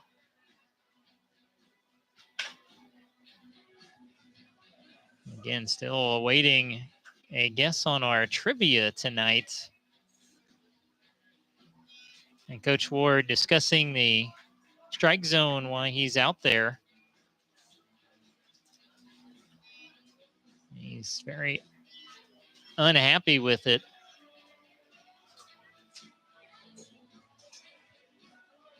Again, Batcats made the NBC in their inaugural season in 2017, won their first 3 games, lost their 4th inning with a 9th place finish. Can you tell us who beat them? Fastball, strike 1 to Rabe, who singled and tripled. Drove in 2 in the first inning. He'll be outside. It's 1 ball, 1 strike. Since then, he's reached on a fielder's choice and struck out.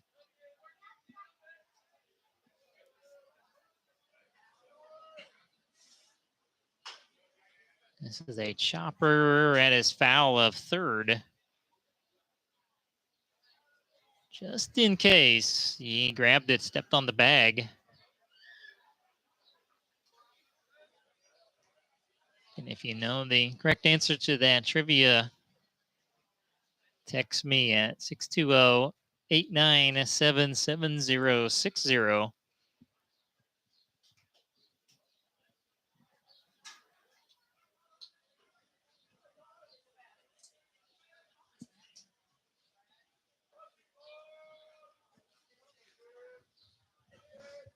Well, your 1-2 pitch got him swinging. Well located fastball down and away. And 3rd strikeout for Jacob Field and 2 down for Braden Horn, who is 3 for 3, 3 singles. 2 of them have been infield singles. And he's also walked.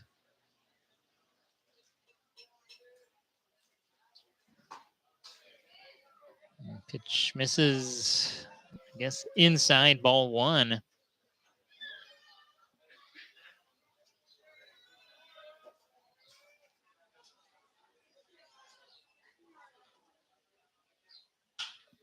And this is a high pop-up. Middle of the infield. Ooh. And right at the last, Shaw does make the catch. We retire the side, but the Aviators will add a pair of runs on 1 hit and leave them loaded.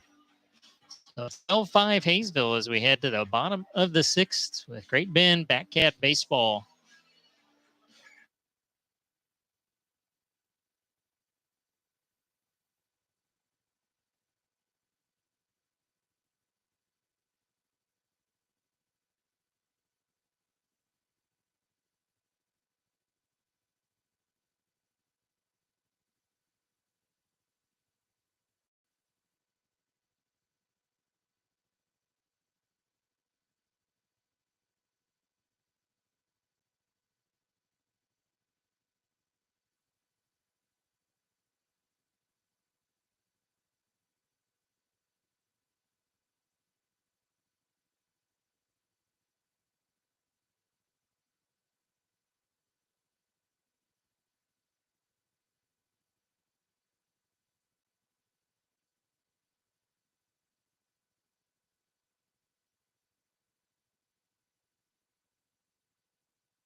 Bottom of the 6th inning, 12-5 Haysville. Bottom 3rd of the lineup due up for the Batcats. Tyler Clements, Carson Umphris, and Tony Moore. Again, 3 of the last 4 innings since that 5-run first inning, the Batcats have gone in order. Clements is 1 for 2 at a RBI double, run scored in the first. He takes ball 1 from Connor Sinney as you've been unable to put pressure on him after that rough first inning. There is strike 1 to Clements.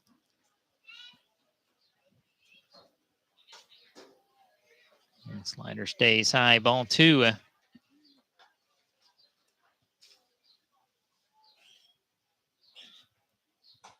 And fastball outside. 3 balls, 1 strike.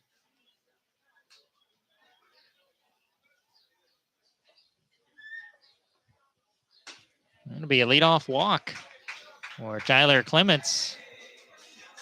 Sponsored by Great Bend Recreation Commission in the 4th for Sinney. He walked 3 in the first inning. Hadn't walked anybody since. Now bring up Carson Umphris. He singled and flown to right. He takes way up top, ball 1. In Junction City, 9-8 Monarchs leading the Brigade, top of the 5th. A lot of runs going up there. And a low fastball, strike 1.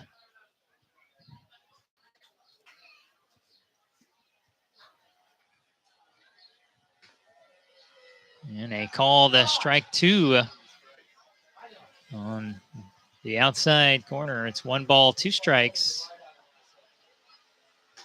And a swing and a miss for strike 3. Third strikeout for Sinney. 1 down for Tony Moore, who has walked and singled. The second baseman, number 8, Tony Moore. And the other game tonight, they're in the top of the 8th. Derby leading the Wichita Wildcats 6-1. Ground ball is going to get into left field for Tony Moore. Clements will stop at second. That'll be hit number 7 for the Batcats. The left fielder, number 7, Peanut It'll Brazel. be Peanut Brazel. He singled and walked in the first, and in the 4th inning, he popped out the second. Making pitch in the dirt and taking third on the play, and the catcher still can't find it. So Tony Moore goes ahead and takes second. Well, the ball wasn't 2 feet from Braden Horn. He just couldn't find it.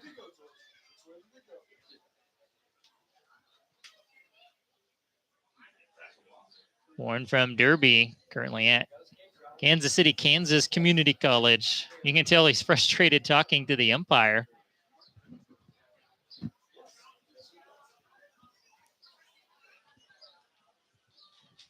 And the 1-0 inside, ball 2.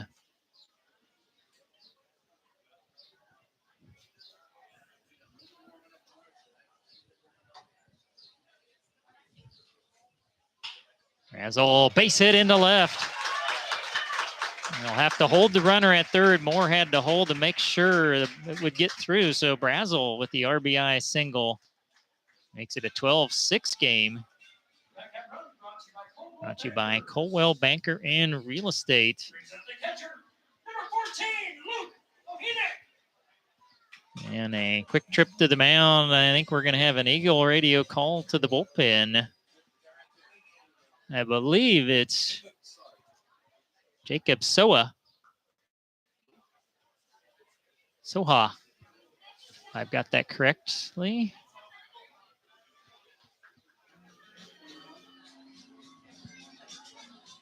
So Sinney gets through 5 and a third. Struck out 3, walked 4. And I believe he gave up 8 hits.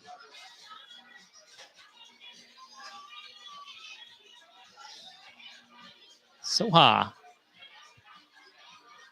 Jacob Soha from Tiffin Universities out of Pickerington, Ohio.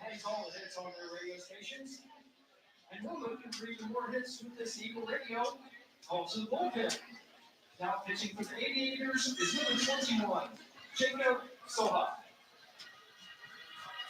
Soha will come in and pitch to Luke Ohinek. And we continue here on Pryor Automatic Fire Sprinkler and First Responder Night. free non-alcoholic drinks all evening long. Have had a couple of strikeouts on the beer batter tonight as well for a nice crowd on hand.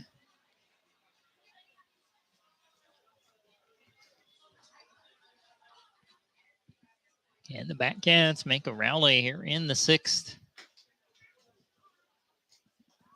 So, of course, is going to be out there. He wants to induce a ground ball here. Henick on the evening reached on a fielder's choice and scored a run in the 1st, had an infield single in the 4th.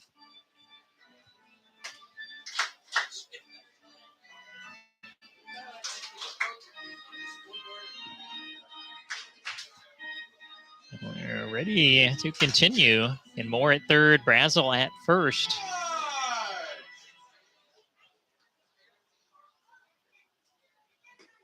So gets the low strike call.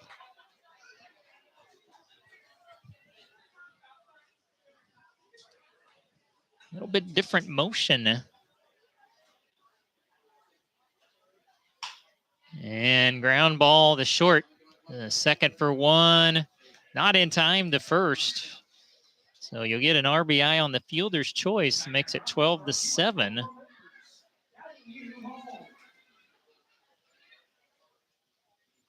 And there are 2 away for Deacon Pomeroy. It was 0 for 2. He walked and scored in the 1st. And one right down the middle, just behind it for strike 1. Pomeroy's also grounded to 3rd and struck out.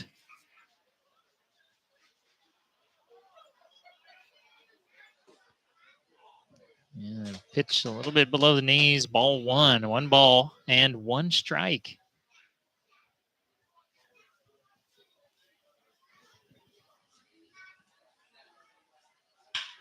Sharp grounder, grabbed by the shortstop. Long throw to 1st, not in time. It was off target. And that'll be an infield single. And I believe the 9th hit. 2 on for the designated hitter, number 16, Elias. That'll bring up Elias Leon. It was 0 for 3. Everything has been to the right side for Leon, the night batting lefty. He has grounded out the 1st twice and flown to right. We've just so seldom seen him face a lefty this year. He does switch hit.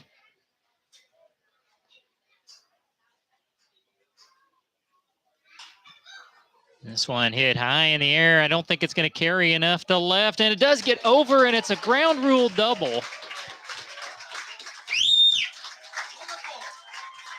Oh, wait a minute. Oh, my apologies. That's a home run. I thought it hit in the field of play and then bounced over the fence, and that's exactly what Ortner is claiming, and I think he's got a legitimate claim here. I don't think that was a home run.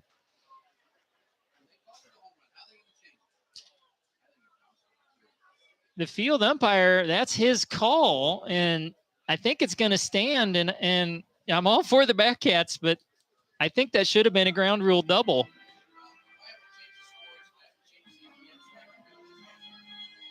And I think the umpire, they should get together on this.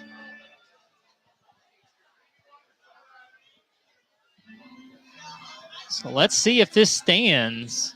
If it does, it's going to be 12-10. If it doesn't, it'd be 2nd and 3rd, and it'd be 12-8. And it's going to stand. Elias Leon credited with a 3-run homer. Brought to you by Walnut Bowl and Mini Golf. So 3 rounds of mini golf, and it gets the Batcats within 2 runs.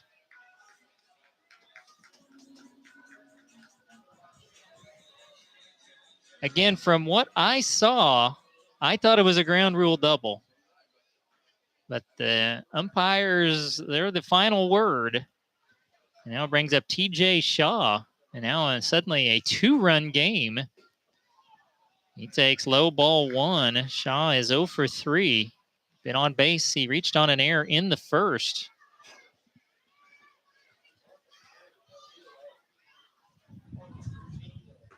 That one in there for strike 1. 1 ball, 1 strike.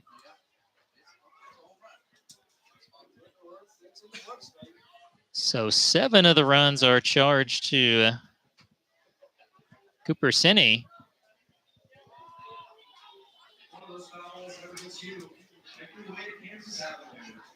Shaw fouls 1 out of play. It's 1 ball, 2 strikes.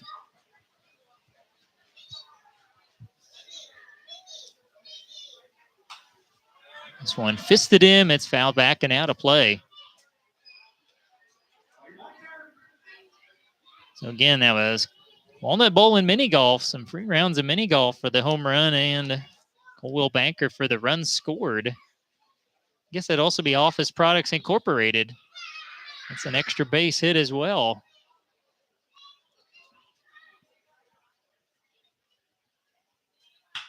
Sharp grounder to third. Oh, nice backhand by Anderson. Low throw, and it comes loose out of the glove of Rabe. It'll be an error.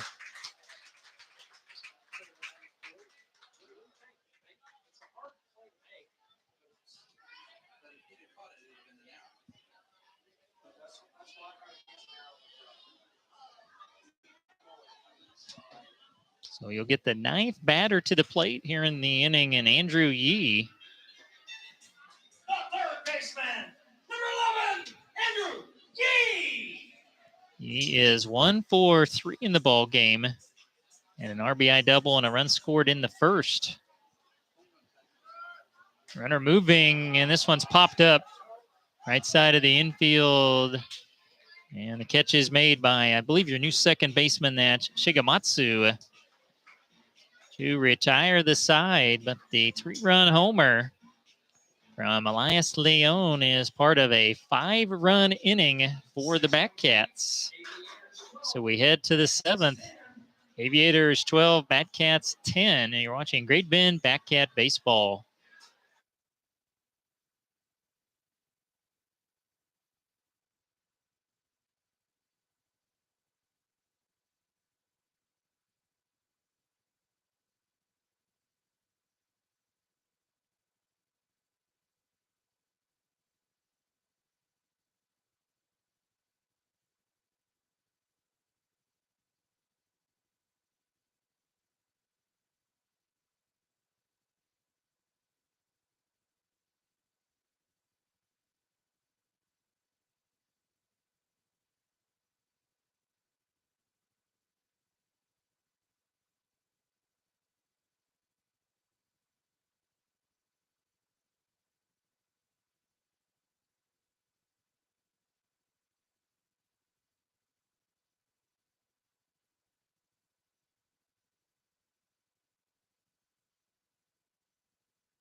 Top of the 7th, 12-10 Aviators.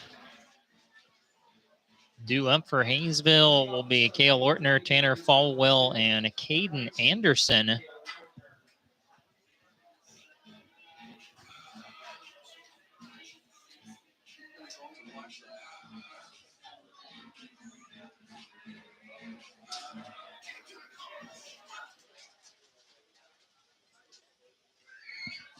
Ortner steps in. Jacob Field, see if he can kind of settle the ship here in the 7th. Ball 1 to Ortner, who's got 1 hit in 4 trips to the plate. And take so ball 2. I'm going to have to guess those are being called high, which that is a extremely tight strike zone. Now it's 3-0. There is action in the Batcat bullpen.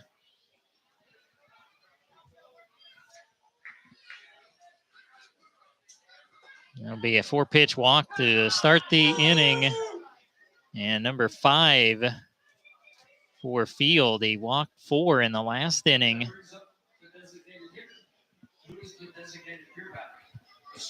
And actually, it's going to be a pinch hitter. This is Gamaliel Jones.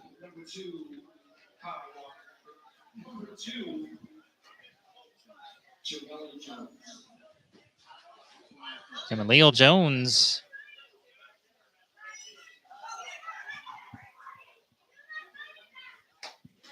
Comes in and takes. Wow. Strike zone seems to be tightening up even more.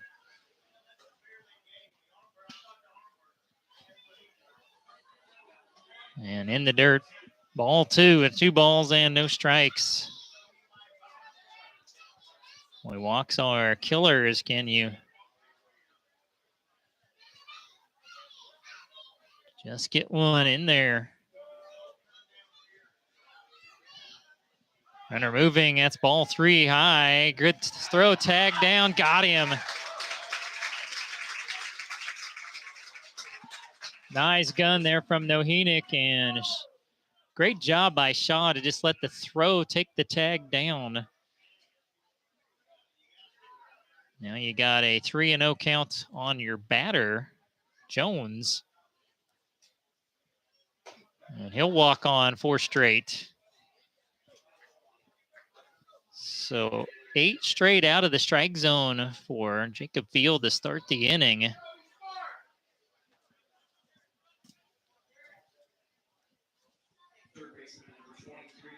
And now it's Caden Anderson, who is 3 for 3. He's got 2 singles, a triple, and a walk. 3 runs scored, 1 run batted in. And ball 1. It's 9 out of the zone to start the inning for Jacob Field.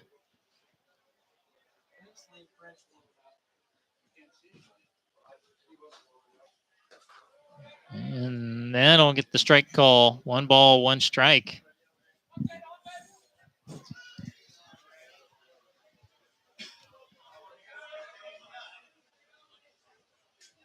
Runner moving.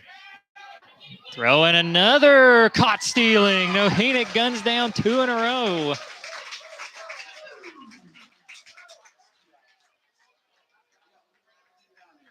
And now question was, I thought right at the last that was an off-speed pitch, was in the strike zone. I don't know if it was called as such. It may be a 2-1 count.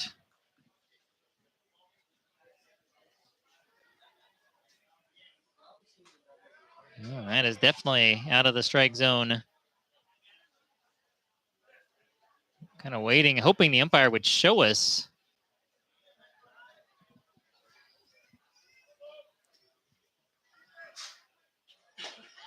And that is ball 4. So 3 straight walks to start the inning. But you've had 2 caught stealings.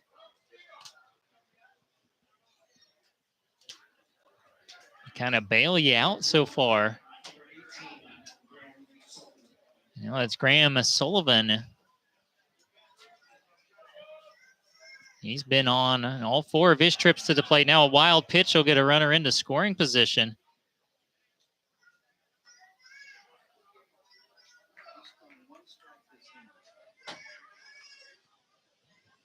Sullivan has walked twice, singled, and reached on an error.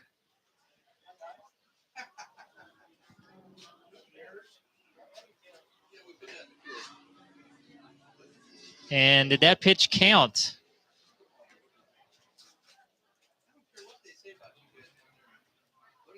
Well, the umpire is signaling something to the dugout.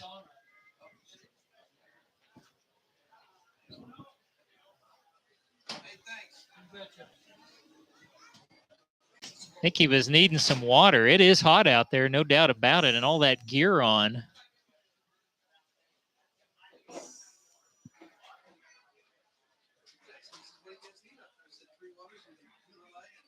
I think he needs to sit down. I think he's getting lightheaded. Well, it's first responder night. If you're going to have an issue, this is the night. But your trouble being, we saw this earlier in the season. I believe it was was it the Dodge City game where we finished with one umpire. The field umpire called the balls and strikes from the middle of the field, but that was a non-league game.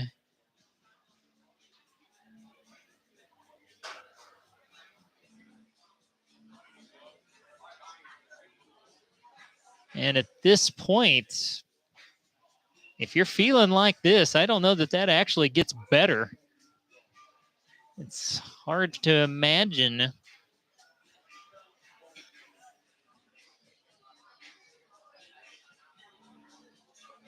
And the home plate umpire will be able to continue.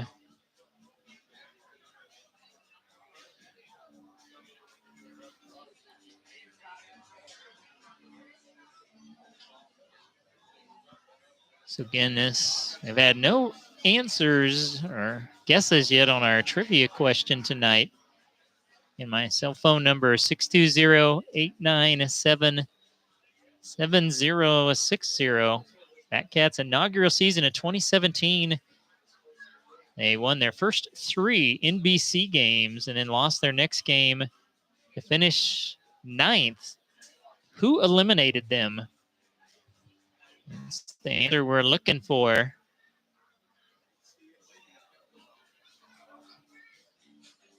Yes, we have the delay here in the top of the 7th. Haysville's got a runner at second, 2 down. It's a 12-10 lead for the Aviators. But our home plate umpire, I think, bordering on heat exhaustion or dehydration.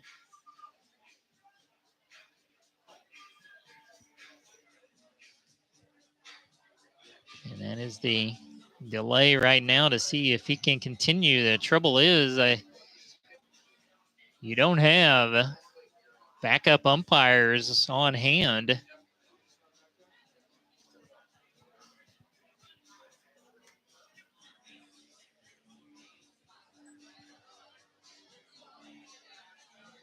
As our field umpire is heading towards the clubhouse area.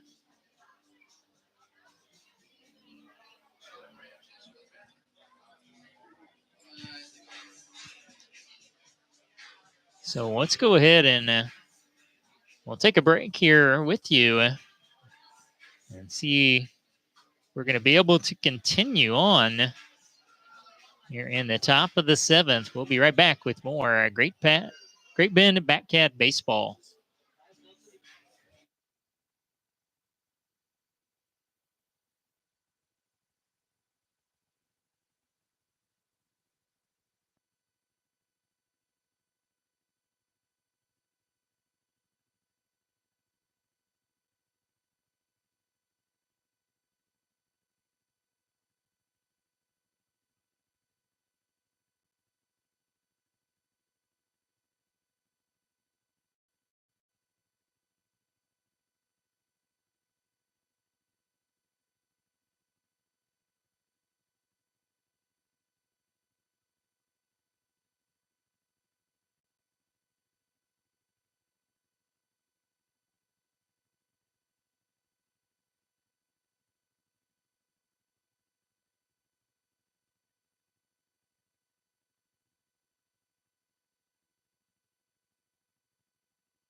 Again, folks, an update here in the top of the 7th inning. It's a 12-10 advantage for Haysville. They have a runner at second, 2 down. Our home plate umpire had to leave the field. To look like heat exhaustion, dehydration, something to that effect. Our field umpire went to the clubhouse, has not returned. We are guessing he's putting on the gear to go behind the plate. I do not yet know what we will do for a field umpire, as here he comes. Yes, he's got on the home plate umpire's gear. Now the question will be, what will we do for a field umpire? And that is what we are awaiting.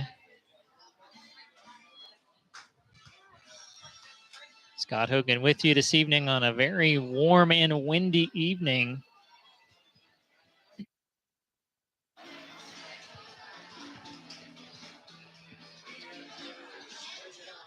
So we'll have our field umpire go behind the plate.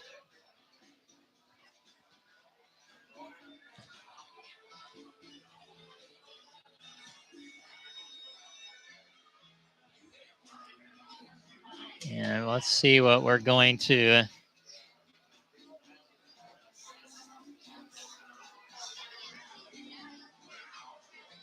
we're out talking with our home plate umpire, and I apologize, I don't know which one is which tonight. Our umpires tonight are Ben Ketley and Corey Burkhart.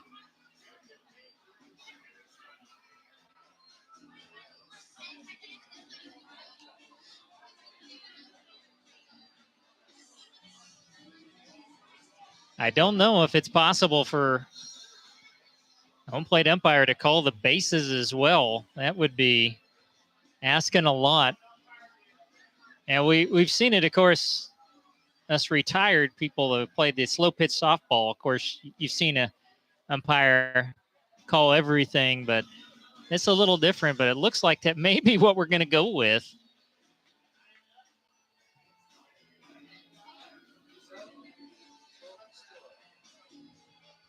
So this is going to be interesting, as we are going to go with one umpire. It looks like the final 3 innings, or 2 1/3 innings, that we're down to.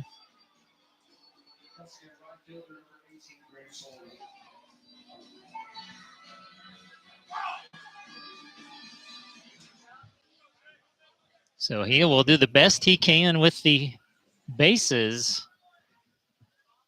And the count on Graham Sullivan is 1-0 as we continue. Jacob Field misses inside, 2 balls and no strikes. Field has faced his 4th batter. He's found the strike zone with just 1 pitch in the inning, but 2 runners caught stealing second. There's a swing and a miss. And it's 2-1. And can you battle your way out of this inning? Keep your team just down at 2 with 3 swings left at it.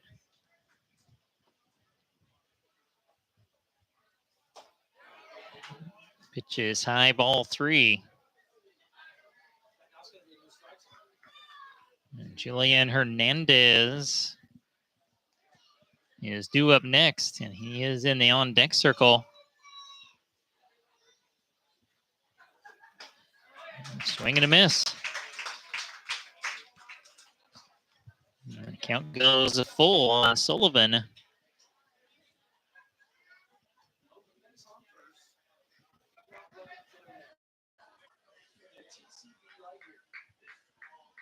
Now your payoff pitch from Field is low, ball 4.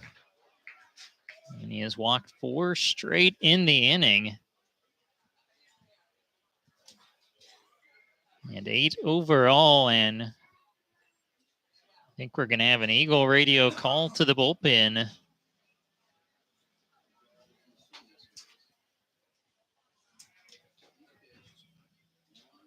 So Field able to go 2 2/3. He struck out 3, walked 8, and gave up, looks like 2 hits. Both runners would be his responsibility. Now pitching for the Backhats is number 19, Lane French. And Lane French will come out of the bullpen.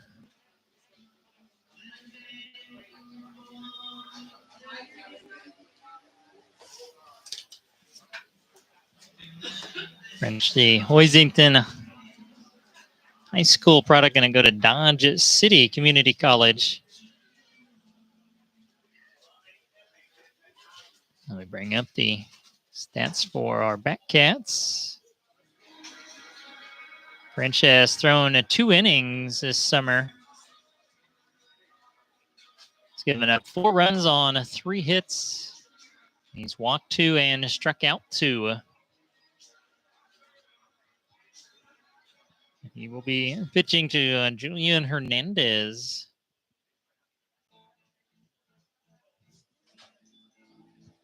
Who has been on base twice. He is 0 for 4. He's reached on an error and a fielder's choice.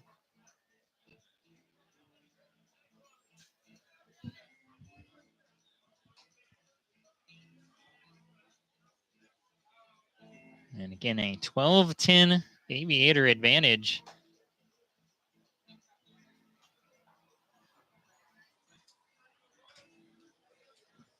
And big thank you to Pryor Automatic Fire Sprinkler and First Responder Night. It's one of our first responders put into action there for a little while. Checking on our home plate umpire, who is had to leave the game, so we're going with 1 umpire. So French, can you get your team out of the inning? First pitch in there is strike 1.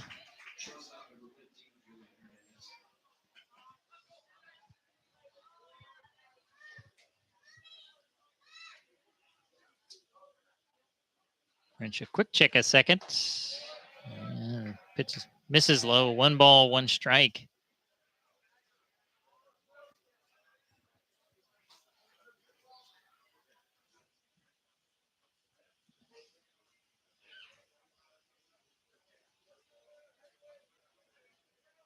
Now French with the 1-1. Throw to first, tag down. He is safe. Now the count 2-1.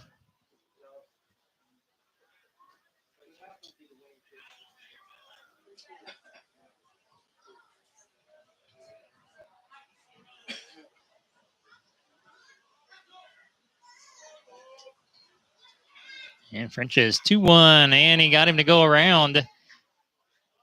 Actually, apparently the last pitch was called a strike. We had it at 1-2. It must have been 2-1. It was 1-2. So French gets the strikeout. And that ends the inning. And somehow the Cats get out of the inning, no damage. They will strand 2. And it's 7th inning stretch time, 12-10 Aviators. Again, we had a guess on our trivia question. Again, the Batcats in 2017, their inaugural season, went to the NBC, won their first 3 games, then lost their 4th, ending with a 9th place finish. And who beat them? The guess was the San Diego Stars. That is not correct. Appreciate the guess. And now, yes, it's Jim Mizunas as the correct answer tonight. It was the Cheney Diamond Dogs. It was a 5-4 extra inning loss for the Batcats to the Diamond Dogs, who unfortunately do not exist anymore. So the Cheney Diamond Dogs. And another correct answer just came in as well for Cheney. So we appreciate everybody sending in answers for our trivia tonight. And those were both correct with the Cheney Diamond Dogs. So can the Batcats overcome this 2-run deficit? It's 12-10 in the bottom of the 7th. With Tyler Clements, Carson Umphris, and Tony Moore coming up. Now facing Jacob Soha.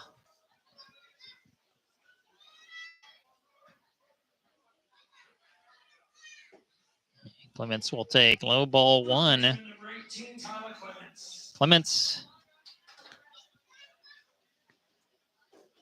has an RBI double and a walk. He has scored twice, officially 1 for 2. And that one kind of got in on his hands, a swing and a miss.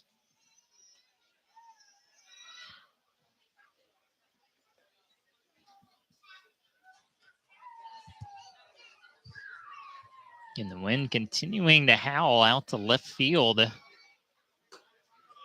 Soha misses outside. It's 2 balls, 1 strike.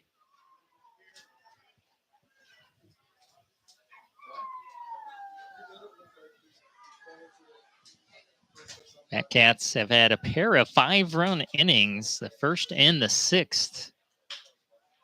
This one is hit high in the air to left center field. Over from center, catch is made by Easton Norris for out number 1.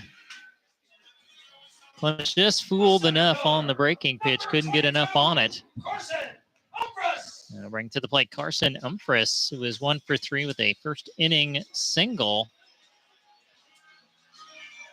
That was the controversial where we thought he scored when Tony Moore was thrown out at third and his run was waved off. Seems like a long time ago when that happened. There's a good hard breaking pitch, strike 1 to Umphris.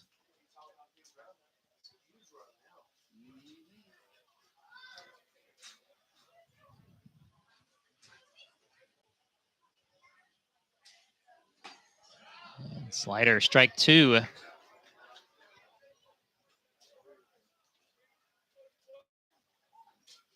Boy, now Soha could throw about anything here up in the count, 2 strikes.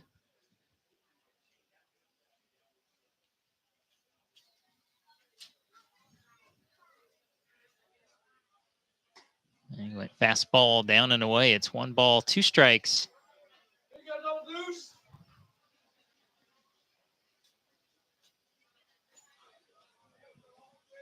Again, the Aviators got 9 runs in the first, single run in the 4th, and they got 2 in the 6th.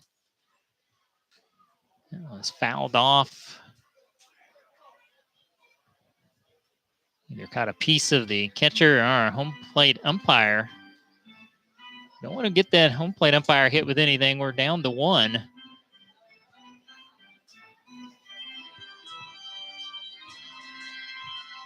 And I'm too out of practice to get behind the plate tonight, that's for sure. And it's too hot.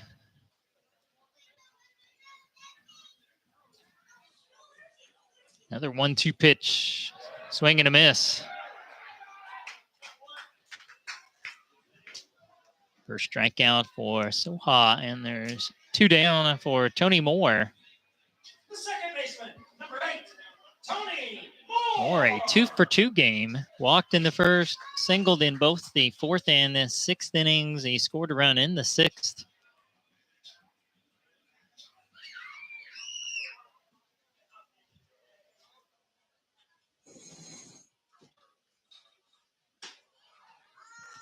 Slider was outside. Okay.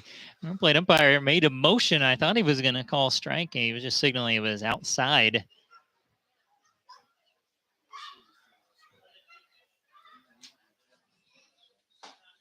Yeah, swing and a miss. Inside fastball to Tony Moore. It's 1-1.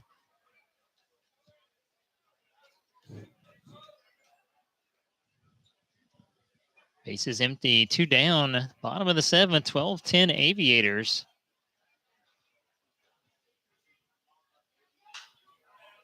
One fouled out of play. That's a Jim Lowe glass foul ball. One of those ever gets you. Make your way to Kansas Avenue. Jim Lowe glass.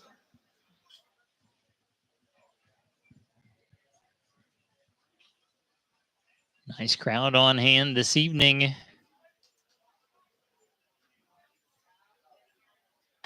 Fastball stays high to Moore. 2 balls, 2 strikes.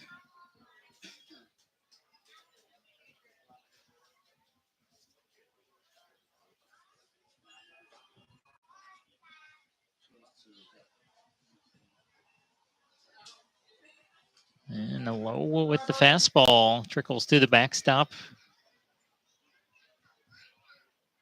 Peanut Brazel due up next. If more reaches.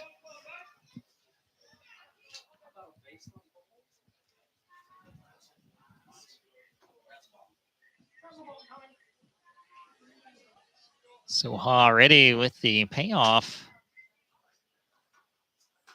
Swing and a miss.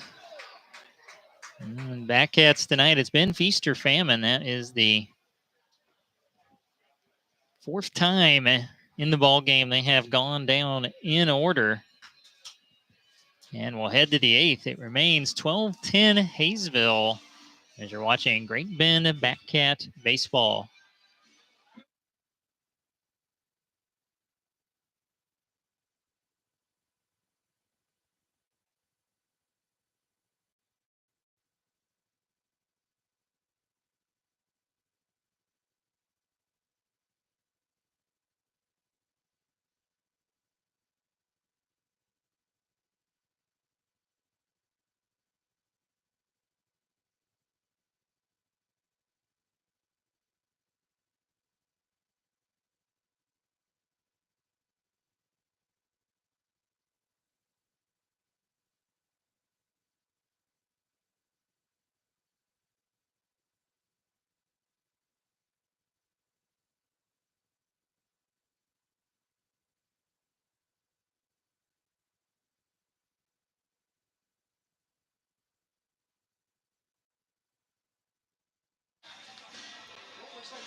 Top of the eighth.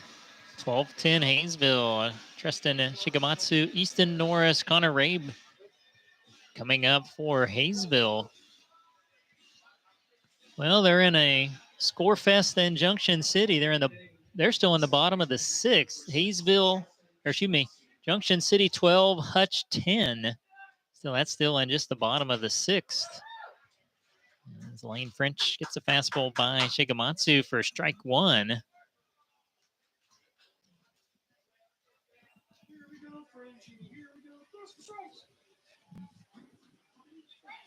That went well down and away. 1 ball, 1 strike in a game that just went final. Derby tonight defeats the Wichita Wildcats 10-4.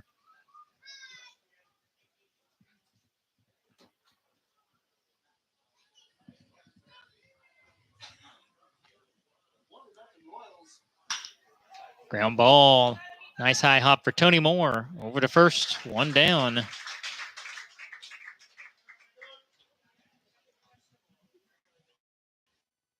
Now back to the top to Easton Norris, who is 3 for 4. Pair of singles, a double, and a walk. He's driven in 3 and scored twice. He is the Tabor College product. That stays outside, ball 1. Lane French, the third pitcher used for the Backcats this evening. And down low, ball 2. And Eli Lang went for Jacob Field 2 2/3. Fastball foul back by Norris.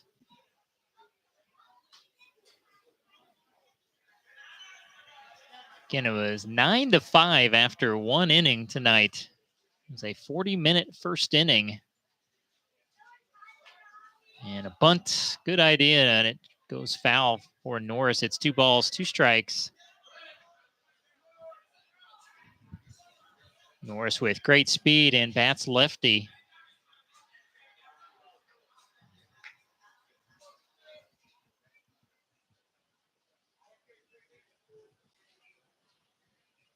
Breaking pitch, this is pulled into right. And there is the Deacon Pomeroy for out number 2.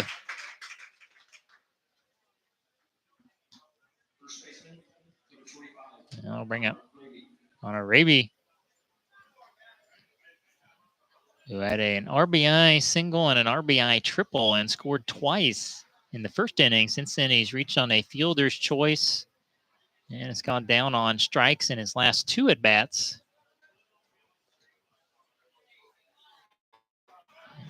Breaking pitch in there, strike 1. You mentioned Lane French going to be a conquistador out of Dodge City Community College.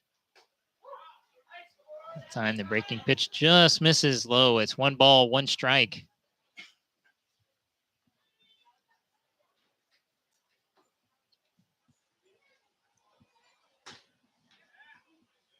And fastball outside. It's 2-1.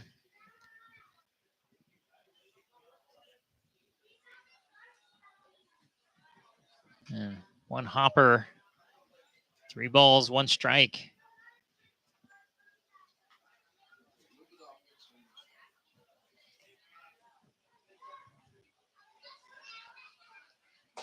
And that'll be the first walk for Lane French.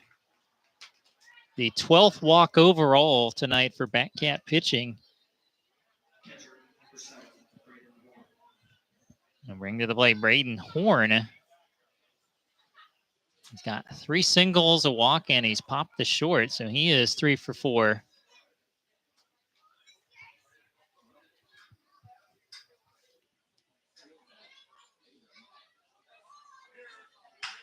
And this may be a 14-10 game. This is gone to center field.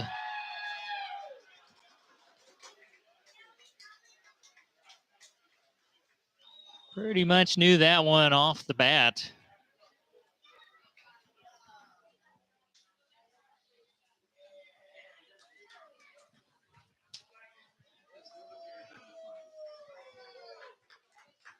So back to a 4-run ball game.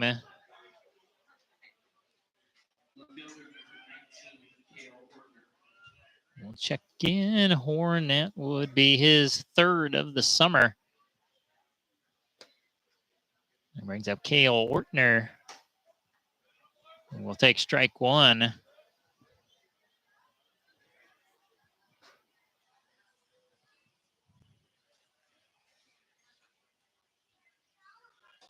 And a breaking pitch down and away. 1 ball, 1 strike. Ortner has an infield RBI single, and he's also walked and reached on an error for his trips on the base paths. That'll be strike 2. And just losing his hat.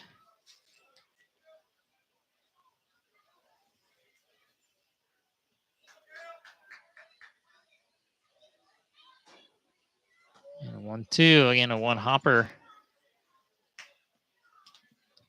2 balls and 2 strikes.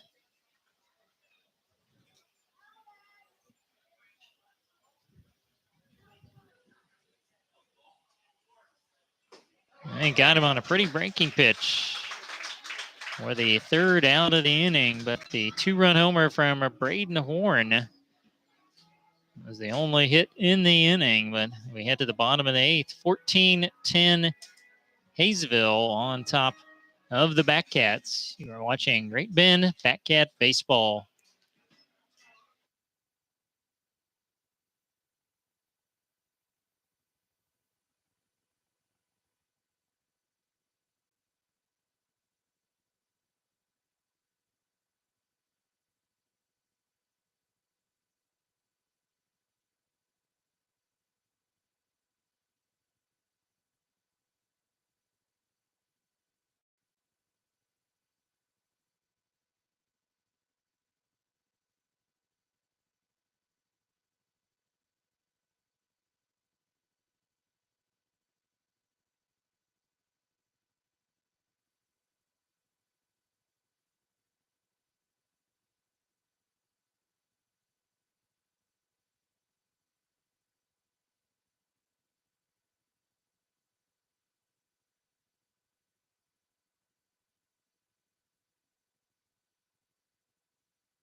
Bottom half of the 8th inning. Backhants were within 2, but now trail by 4. 14-10. A couple of swings left at it. At the top of the lineup, Pina Brazel, Luke Nohenick, and Deacon Pomeroy.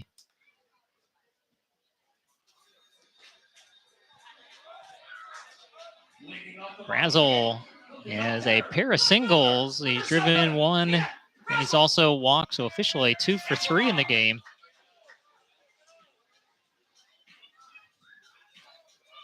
And another inning of work for Jacob Soha.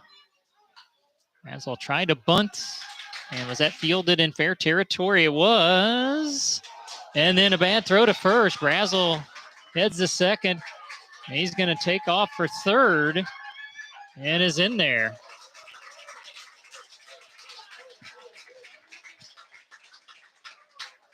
I think that's got to be an error.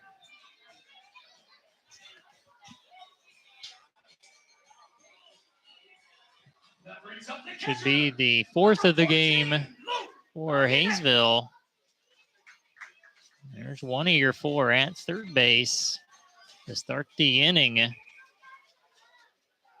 Now it is Luke Nohenick. He's got a pair of fielders' choices, one for an RBI, also has an infield single. And in the dirt, ball 1.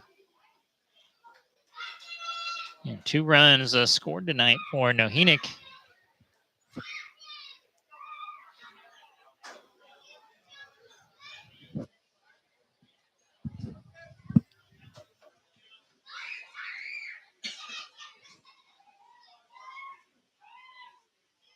And the 1-0 in there. 1 ball, 1 strike. Cat's trying to avoid dropping both games here in the first half to Haysville. They have split with Derby. Lost both to the Monarchs.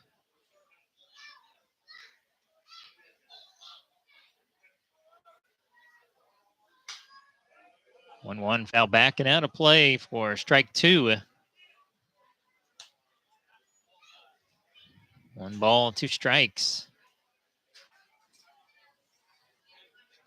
Haysville has had a pitcher warming up a little bit. It's quiet right now.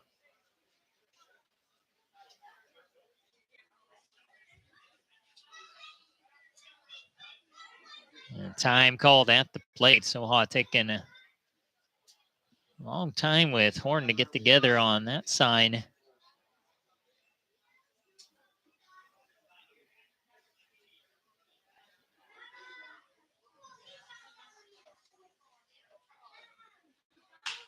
This one is hit well to right center field, and a catch is made by Sullivan. It'll get Brazel home.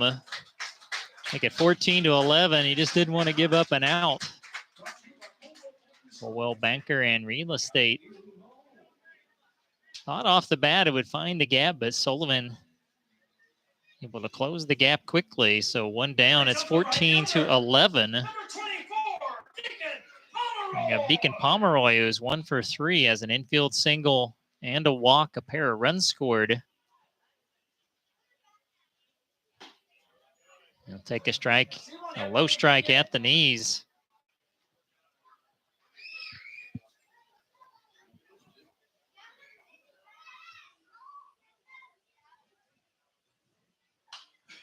And breaking pitch fouled off. So, and a 2.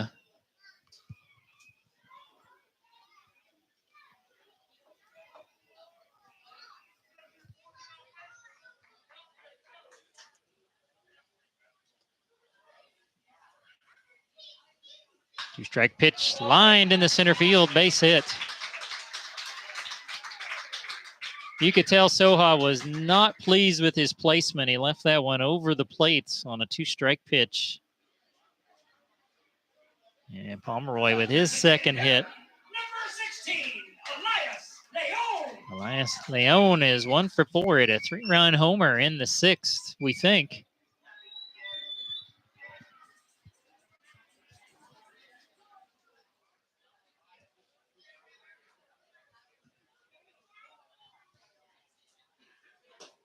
Fastball tails down and away, ball one.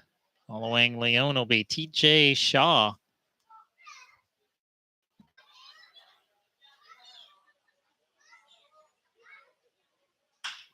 This is well hit to right center field. This will get in the gap. Leone to second. He'll stop there. Pomeroy continuing to dig for home. It's 14-12.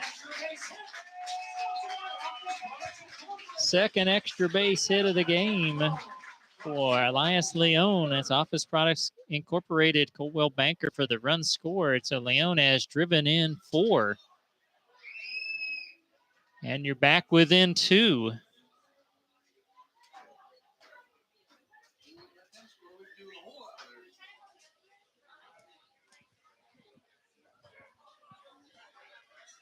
That'll bring a trip also to the mound for Haysville. It looks like we got a football score up there, 14-12. And the Batcats dug themselves a 9-0 hole before they ever came to the plate. They've been chasing ever since. And the second time in the game they've gotten within 2.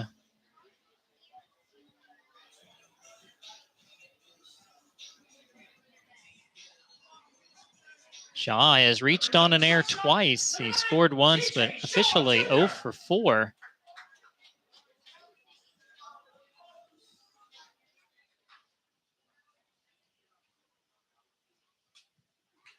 Puts down a bunt, and it had the wrong spin on it. It goes foul for strike 1.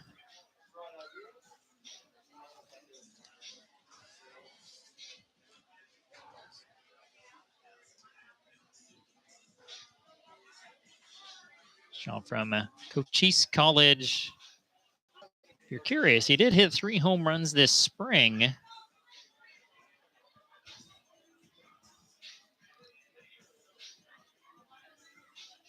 Leone at second. And the 1-strike pitch is up top for ball 1. Andrew Yee in the on-deck circle.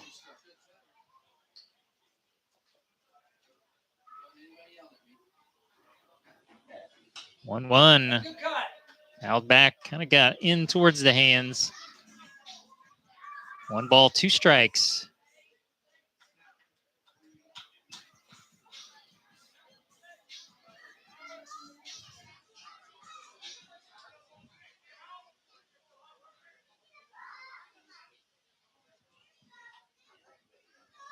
One, 2, lined right to the third baseman, Anderson.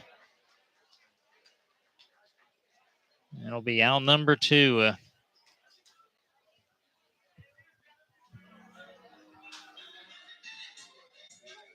Bringing to the plate, Andrew Yee is 1 for 4 at a first inning RBI double and runs scored. Since then, he's got a couple of ground outs and a pop-up.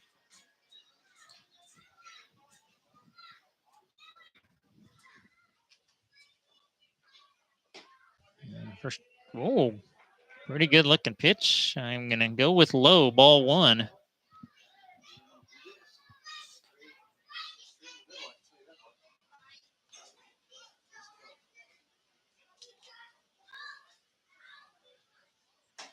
That one stays up top, 2 balls, no strikes. 2 down, Leone at second. Batcats trailing by 2 in the bottom of the 8th.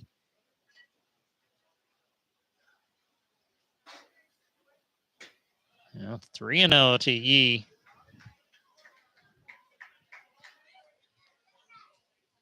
Tyler Clements in the on-deck circle.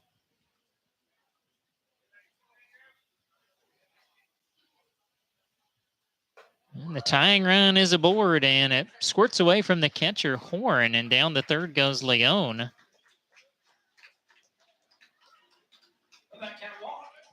It's brought to you by Great Bend Recreation Commission, so the tying run is aboard. That's the first walk for Jacob Soha. That brings up Tyler Clements, who's 1 for 3 with an RBI double and a walk, 2 runs scored. Well, you just want a nice, easy single here if you can deliver. That one is low, ball 1.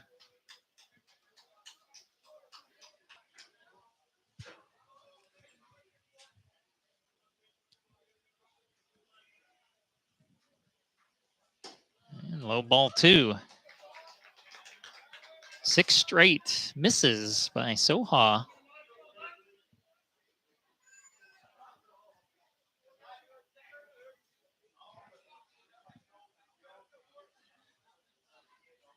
That one in there. It's 2-1. Clemens reaches. It would then be Carson Umpress. There are 2 away.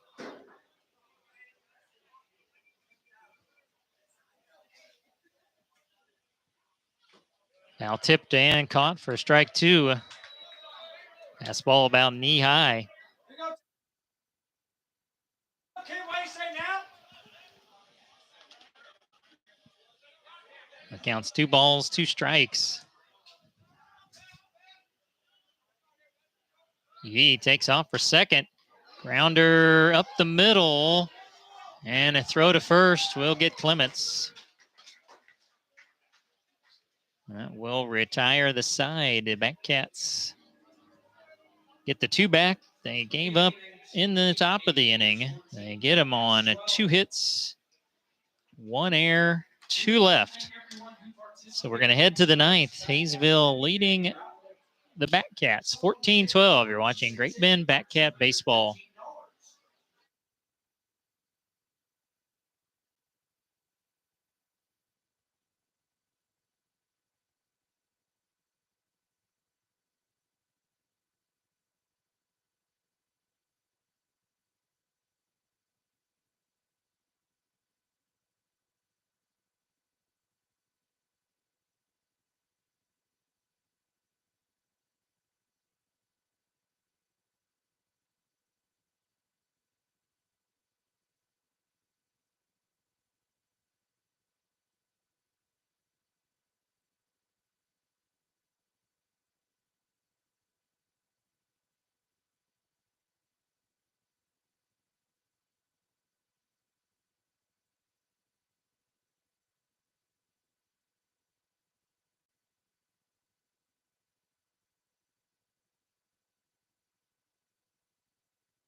Top of the 9th. Camille Jones, Caden Anderson, and Graham Sullivan. Against Lane French, going to try to keep it just a 2-run deficit. Haysville leads at 14-12. Jones's second at bat. He walked on 4 straight pitches his first at bat. He takes a strike here. He came in the 7th inning, pinched it in the DH spot for Falwell. Swing and a miss for strike 2. French has pitched well, just made the one mistake to Horn, and he made him pay. A 2-run homer in the 8th for Braden Horn.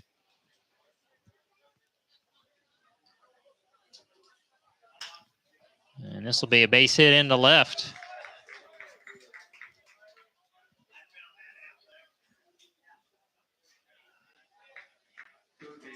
Well, leadoff man aboard for Haysville. Bring up Caden Anderson.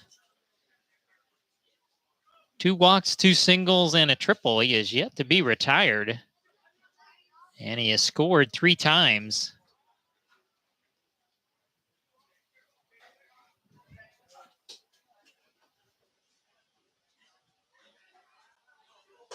Fastball well high, ball 1.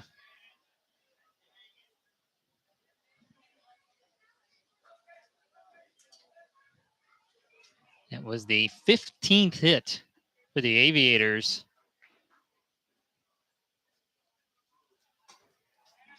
Fastball outside. It's 2-0.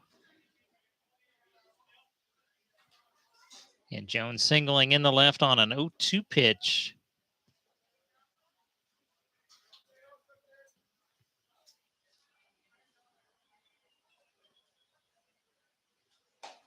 And now 3-0 on Anderson.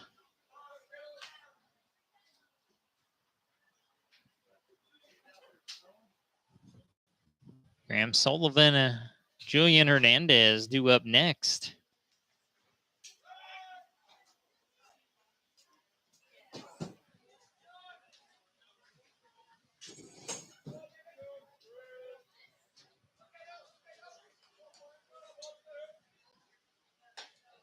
And it'll be strike one. A little hesitation there on our strike call. And 3-1.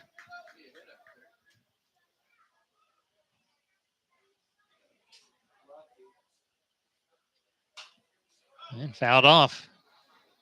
Count full on Caden Anderson. French so far, one strikeout and one walk. He came in the 7th inning. Excuse me, got the final out.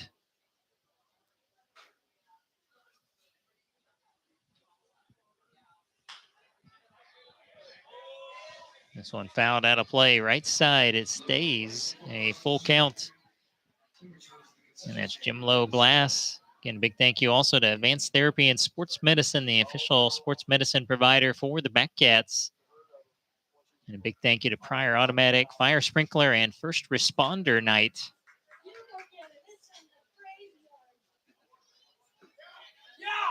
And low ball 4. And the Batcats, again, in trouble here in the 9th. First and second with nobody down. And that's walk number 13 for Batcat pitching tonight.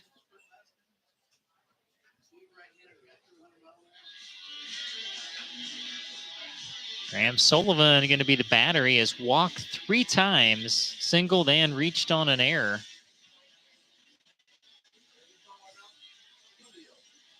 And the Batcats have been chasing all night. Again, 9 in the top of the first for Haysville. Batcats got 5 back. Batcats trailed by as many as I believe it was 12-5 at one point in the game. Batcats have gotten within 2 on 2 occasions. And now in danger here of falling a little further behind. We need a ground ball.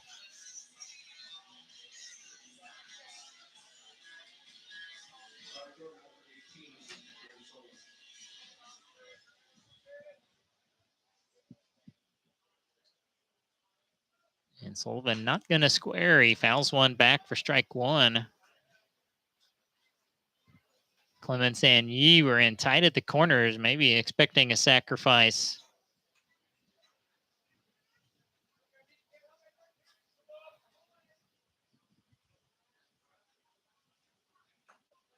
Check swing on a breaking pitch. It is low ball 1.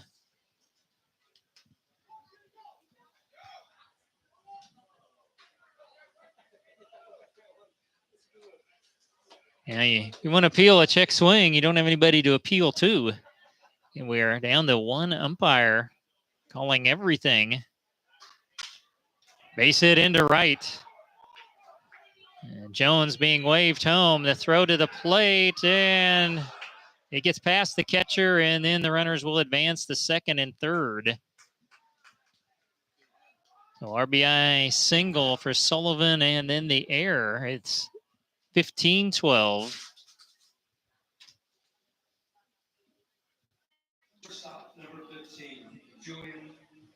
Again, if that throw doesn't hop, you've got him at the plate, but then it took the hop, he couldn't secure it.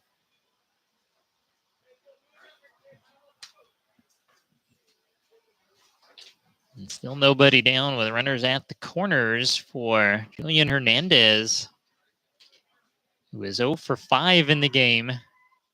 With the infield in, he hits one to right. This should be enough to see a play at the plate. As they'll come into third, it is 16-12. And a sac fly RBI comes the first out of the inning.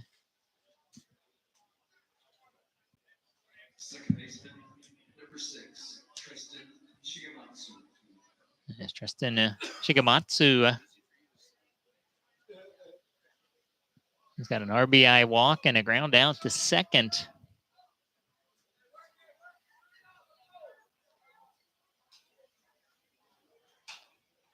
And fouls one. Backing out of play, strike one.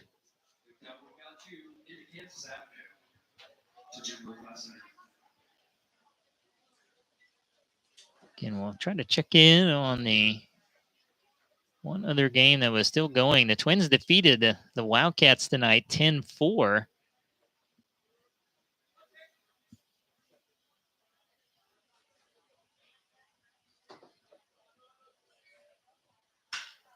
Line drive to center field. That is caught. And it'll be a double play as the runner was moving on contact and is doubled off at second.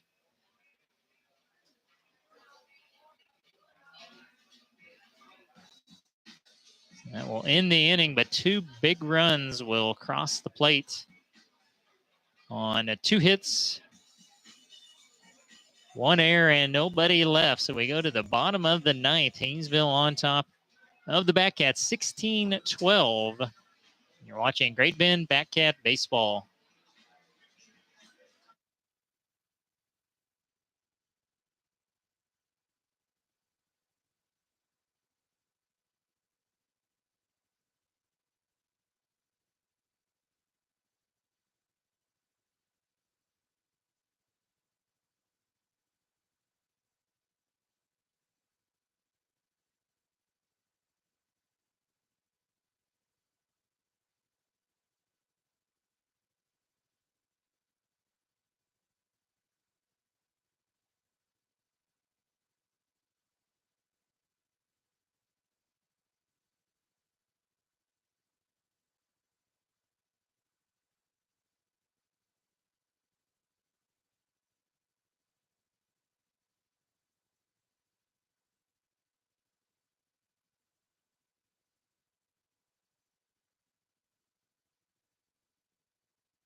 Eagle Radio call to the bullpen. Nicole Sonnenberg will come in to try to lock down the win for Haysville. They're in the bottom of the 8th in Junction City. The Brigade lead the Monarchs 13-10.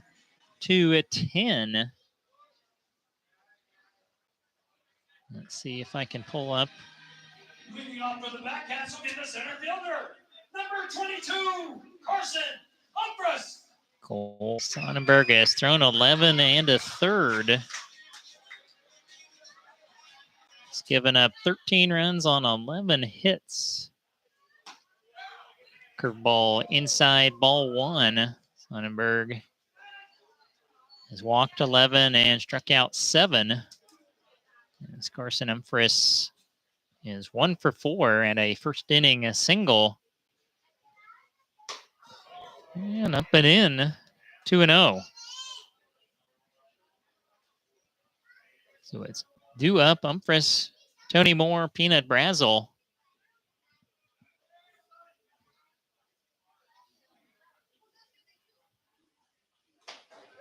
That'll be strike 1.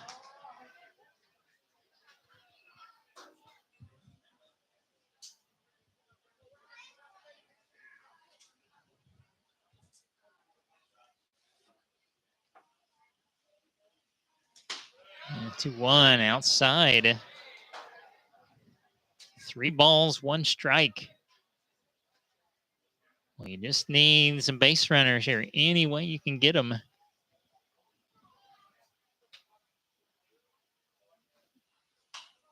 And 3-1 foul back and out of play. Account goes full.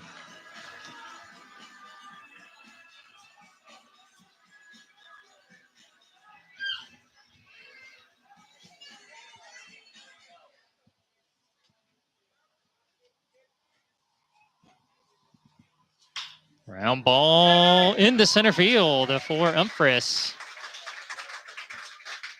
He's got his second hit of the game. That's one of the 4 base runners you need. I'm going to bring up Tony Moore, who is 2 for 3 with a pair of singles, a walk, and he has struck out and 1 run scored.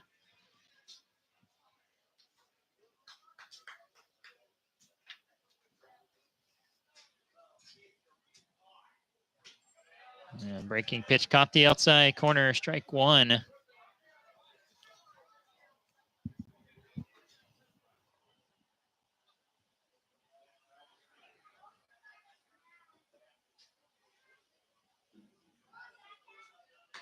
That time breaking pitch well outside. 1 ball, 1 strike.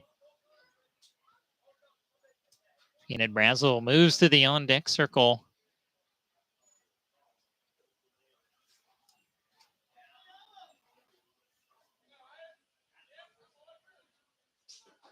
And fires in a low. It's 2 balls, 1 strike. Moore, the 4 days a state Tiger and a great freshman season.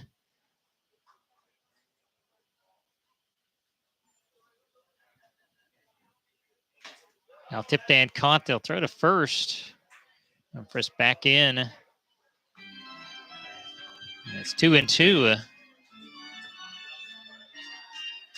Sonnenberg out of Iowa Central Community College.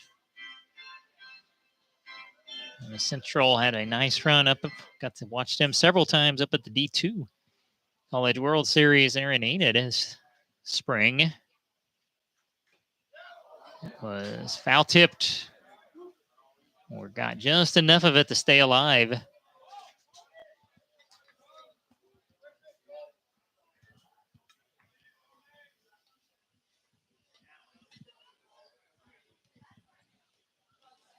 The count stays 2-2. Cats trail at 16-12, bottom of the 9th.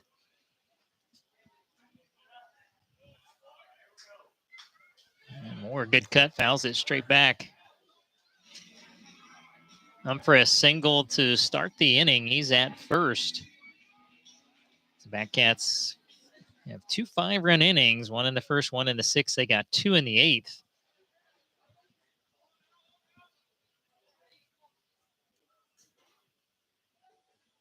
Another 2-2 fouled off.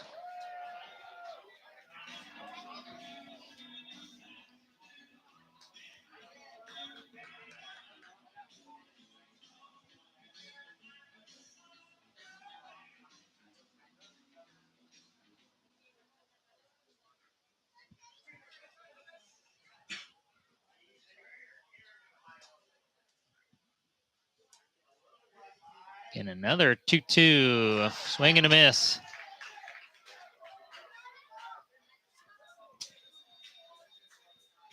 Be the first strikeout for Sonnenberg and the first out here in the bottom of the 9th. Bringing to the plate, Peanut Brazel was walked and has a pair of singles, has also reached on an error. 1 run scored.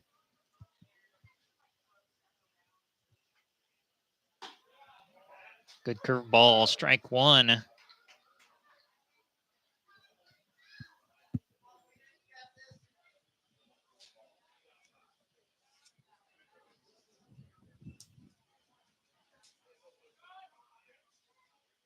One strike pitch stays high. It's 1 ball, 1 strike.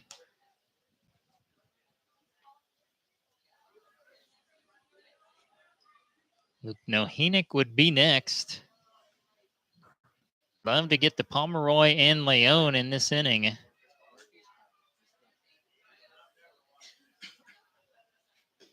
One breaking pitch misses low. 2 balls and 1 strike.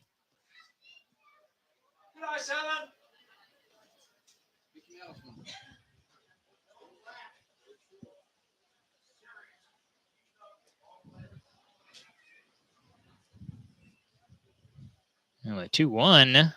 Breaking pitch in there. And it's 2-2.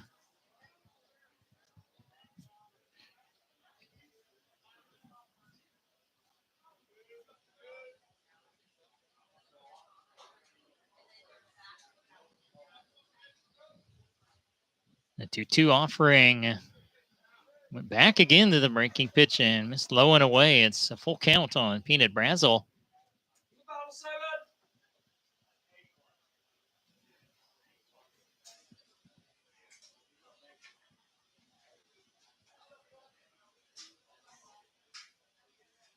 Payoff pitch. Swing and a miss. Back-to-back strikeouts for Sonnenberg, and there's 2 away for Luke Nohenick. The catcher, number 14, Luke He's Nohenick. had a busy evening. He's reached on 2 fielders' choices, an infield single, on a sac fly RBI. He's actually driven into and scored 2.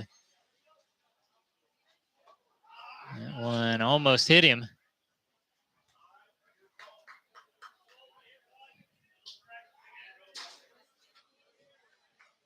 Had a little bit of everything. That is one thing we have not had tonight, is a hit batsman.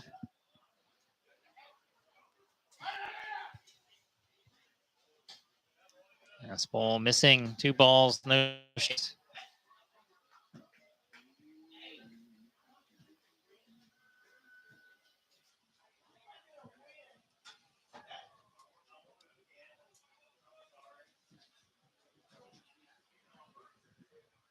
There, your 2-0. At the knees, called strike 1. And we've been with just 1 umpire since the 7th. Home plate umpire Edig Jostin or something to that effect. And that's low and away from Nohenick, and it's 3-1. He's got a pitch to work with. There's 2 away, bottom of the 9th at 16-12 Haysville.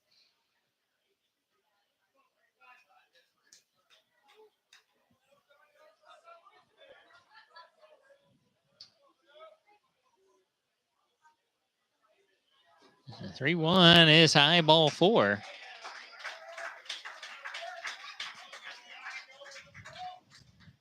So that will enable to get a Deacon of Pomeroy to the plate.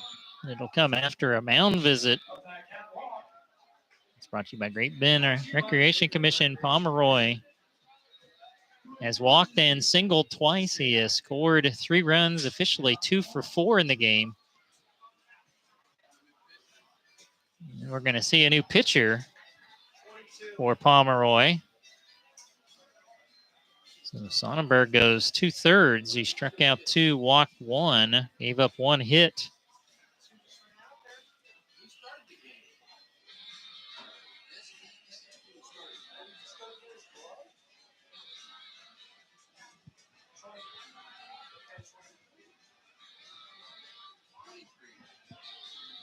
And we're still trying to ascertain who the new pitcher is.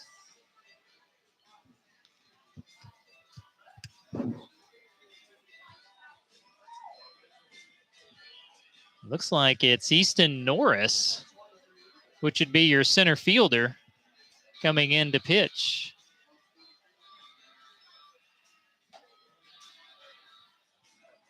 That's who it is. It's your starting center fielder. It's Easton Norris.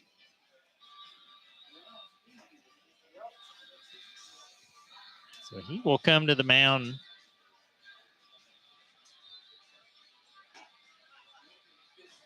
The pitch to Deacon Pomeroy.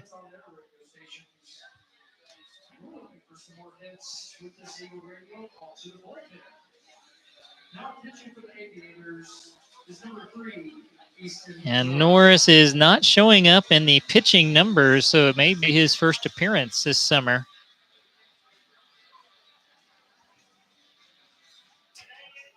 And he's looking to get 1 out. Fat Cats again trail at 16-12. We're in the bottom of the 9th, first and second, 2 down for Deacon Pomeroy.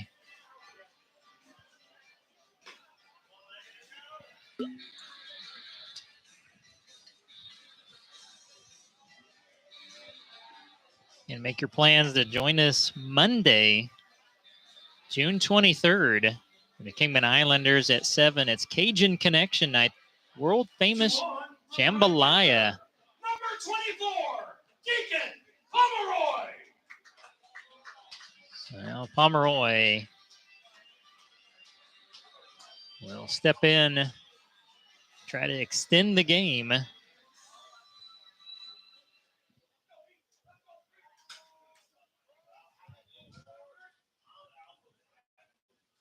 first pitch from Norris. Strike one with the fastball. It was in the lower part of the strike zone.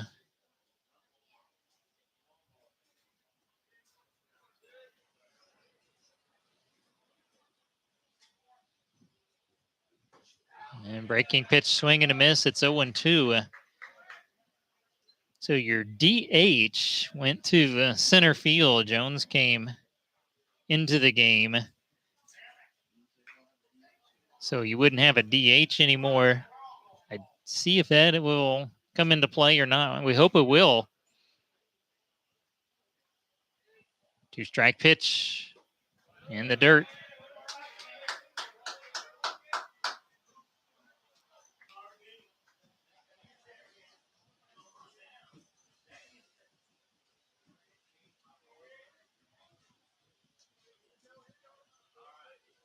Runners lead away. And the 1-2 pitch, swing and a miss. As all 3 outs in the 9th via the strikeout. And the final score this evening, Haysville 16. And your Backcats 12. So the Backcats are now 8-7 overall, 8-5. They'll fall behind Derby for second place in the league standings. And the Aviators 10-6 overall, and now 8-6. Right behind the Backcats in league standings. So again, 16-12 is your final. We'll step away into the game break. I'll be back with your unofficial final numbers, and we'll pick our Club One Fitness player of the game. You're watching Great Bend Backcat Baseball.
(16-12). Haysville defeats the Great Bend Backcats tonight. The 16 runs for Haysville came on 16 hits, 4 errors. They left 11. 5 1/3 for Cooper Sinney. Gave up 7 runs on 8 hits. He walked 4. He struck out 3. 2 2/3 for Jacob Soha. 5 runs on 5 hits, 1 walk, 2 strikeouts, 2/3 for Cole Sonnenberg. No runs on 1 hit. He walked 1. He struck out 2. And Easton Norris got the final out on a strikeout. For the Batcats, 12 runs on 13 hits, 5 errors, and 9 left. 4 innings for Eli Lang tonight. Gave up 10 runs on 10 hits. He walked 3. He struck out 4. 2 2/3 for Jacob Field. 2 runs on 2 hits. He walked 8 and struck out 3. And Lane French went the final 2 1/3. Gave up 4 runs on 4 hits. He walked 2. He struck out 2. Again, that 9-run first inning, there was 3 errors in that inning on the Batcats, and they just had to try to play catch-up the entire night and got within 2 runs twice. But just couldn't overcome the hump tonight, and just in too big of a hole to start the evening. So again, 12 runs, 13 hits, 5 errors, 9 left for the Batcats. 16 runs, 16 hits, 4 errors, and 11 left for the Aviators. Well, it's time to pick our Club 1 Fitness Player of the Game tonight, and we're going to go with Elias Leon, the DH. He ends up 2 for 4 in the ball game, had a 3-run homer and an RBI double. So our Club 1 Fitness Player of the Game this evening is Elias Leon. Again, big thank you to Pryor Automatic Fire Sprinkler, our corporate sponsor on First Responders Night, when we needed the first responders, as our home plate umpire left the game in the 7th. Looked like heat exhaustion or something to that effect. And one umpire did a great job the final couple 3 innings for us here this evening. And again, our next home game will be Monday. The Batcats will play again tomorrow. They'll be on the road at Kingman, and they'll be here Monday, June 23rd, a 7 o'clock start against the Kingman Islanders. Don't want to miss it. Cajun Connection night. They're going to have their world-famous jambalaya. I'm going to have to try that out for sure. And coming up on Monday. So with the loss, Great Bend falls to 8-7 overall, 8-5 in the Jayhawk. And the Aviators now 10-6 overall. They're 8-6 in the Jayhawk. And let's take one final look at the scoreboard tonight. See if that Hutch game went final. It did. Hutch falls at Junction City tonight, 14-10. And Derby defeated the Wildcats 10-4. So again, Haysville 16 and the Great Bend Batcats tonight 12. Big thank you again to all of our great sponsors, listeners, and the great crowd here. And saying a good night from Al Burns Memorial Field here in Great Bend. This is Scott Hogan. God bless. We'll see you Monday.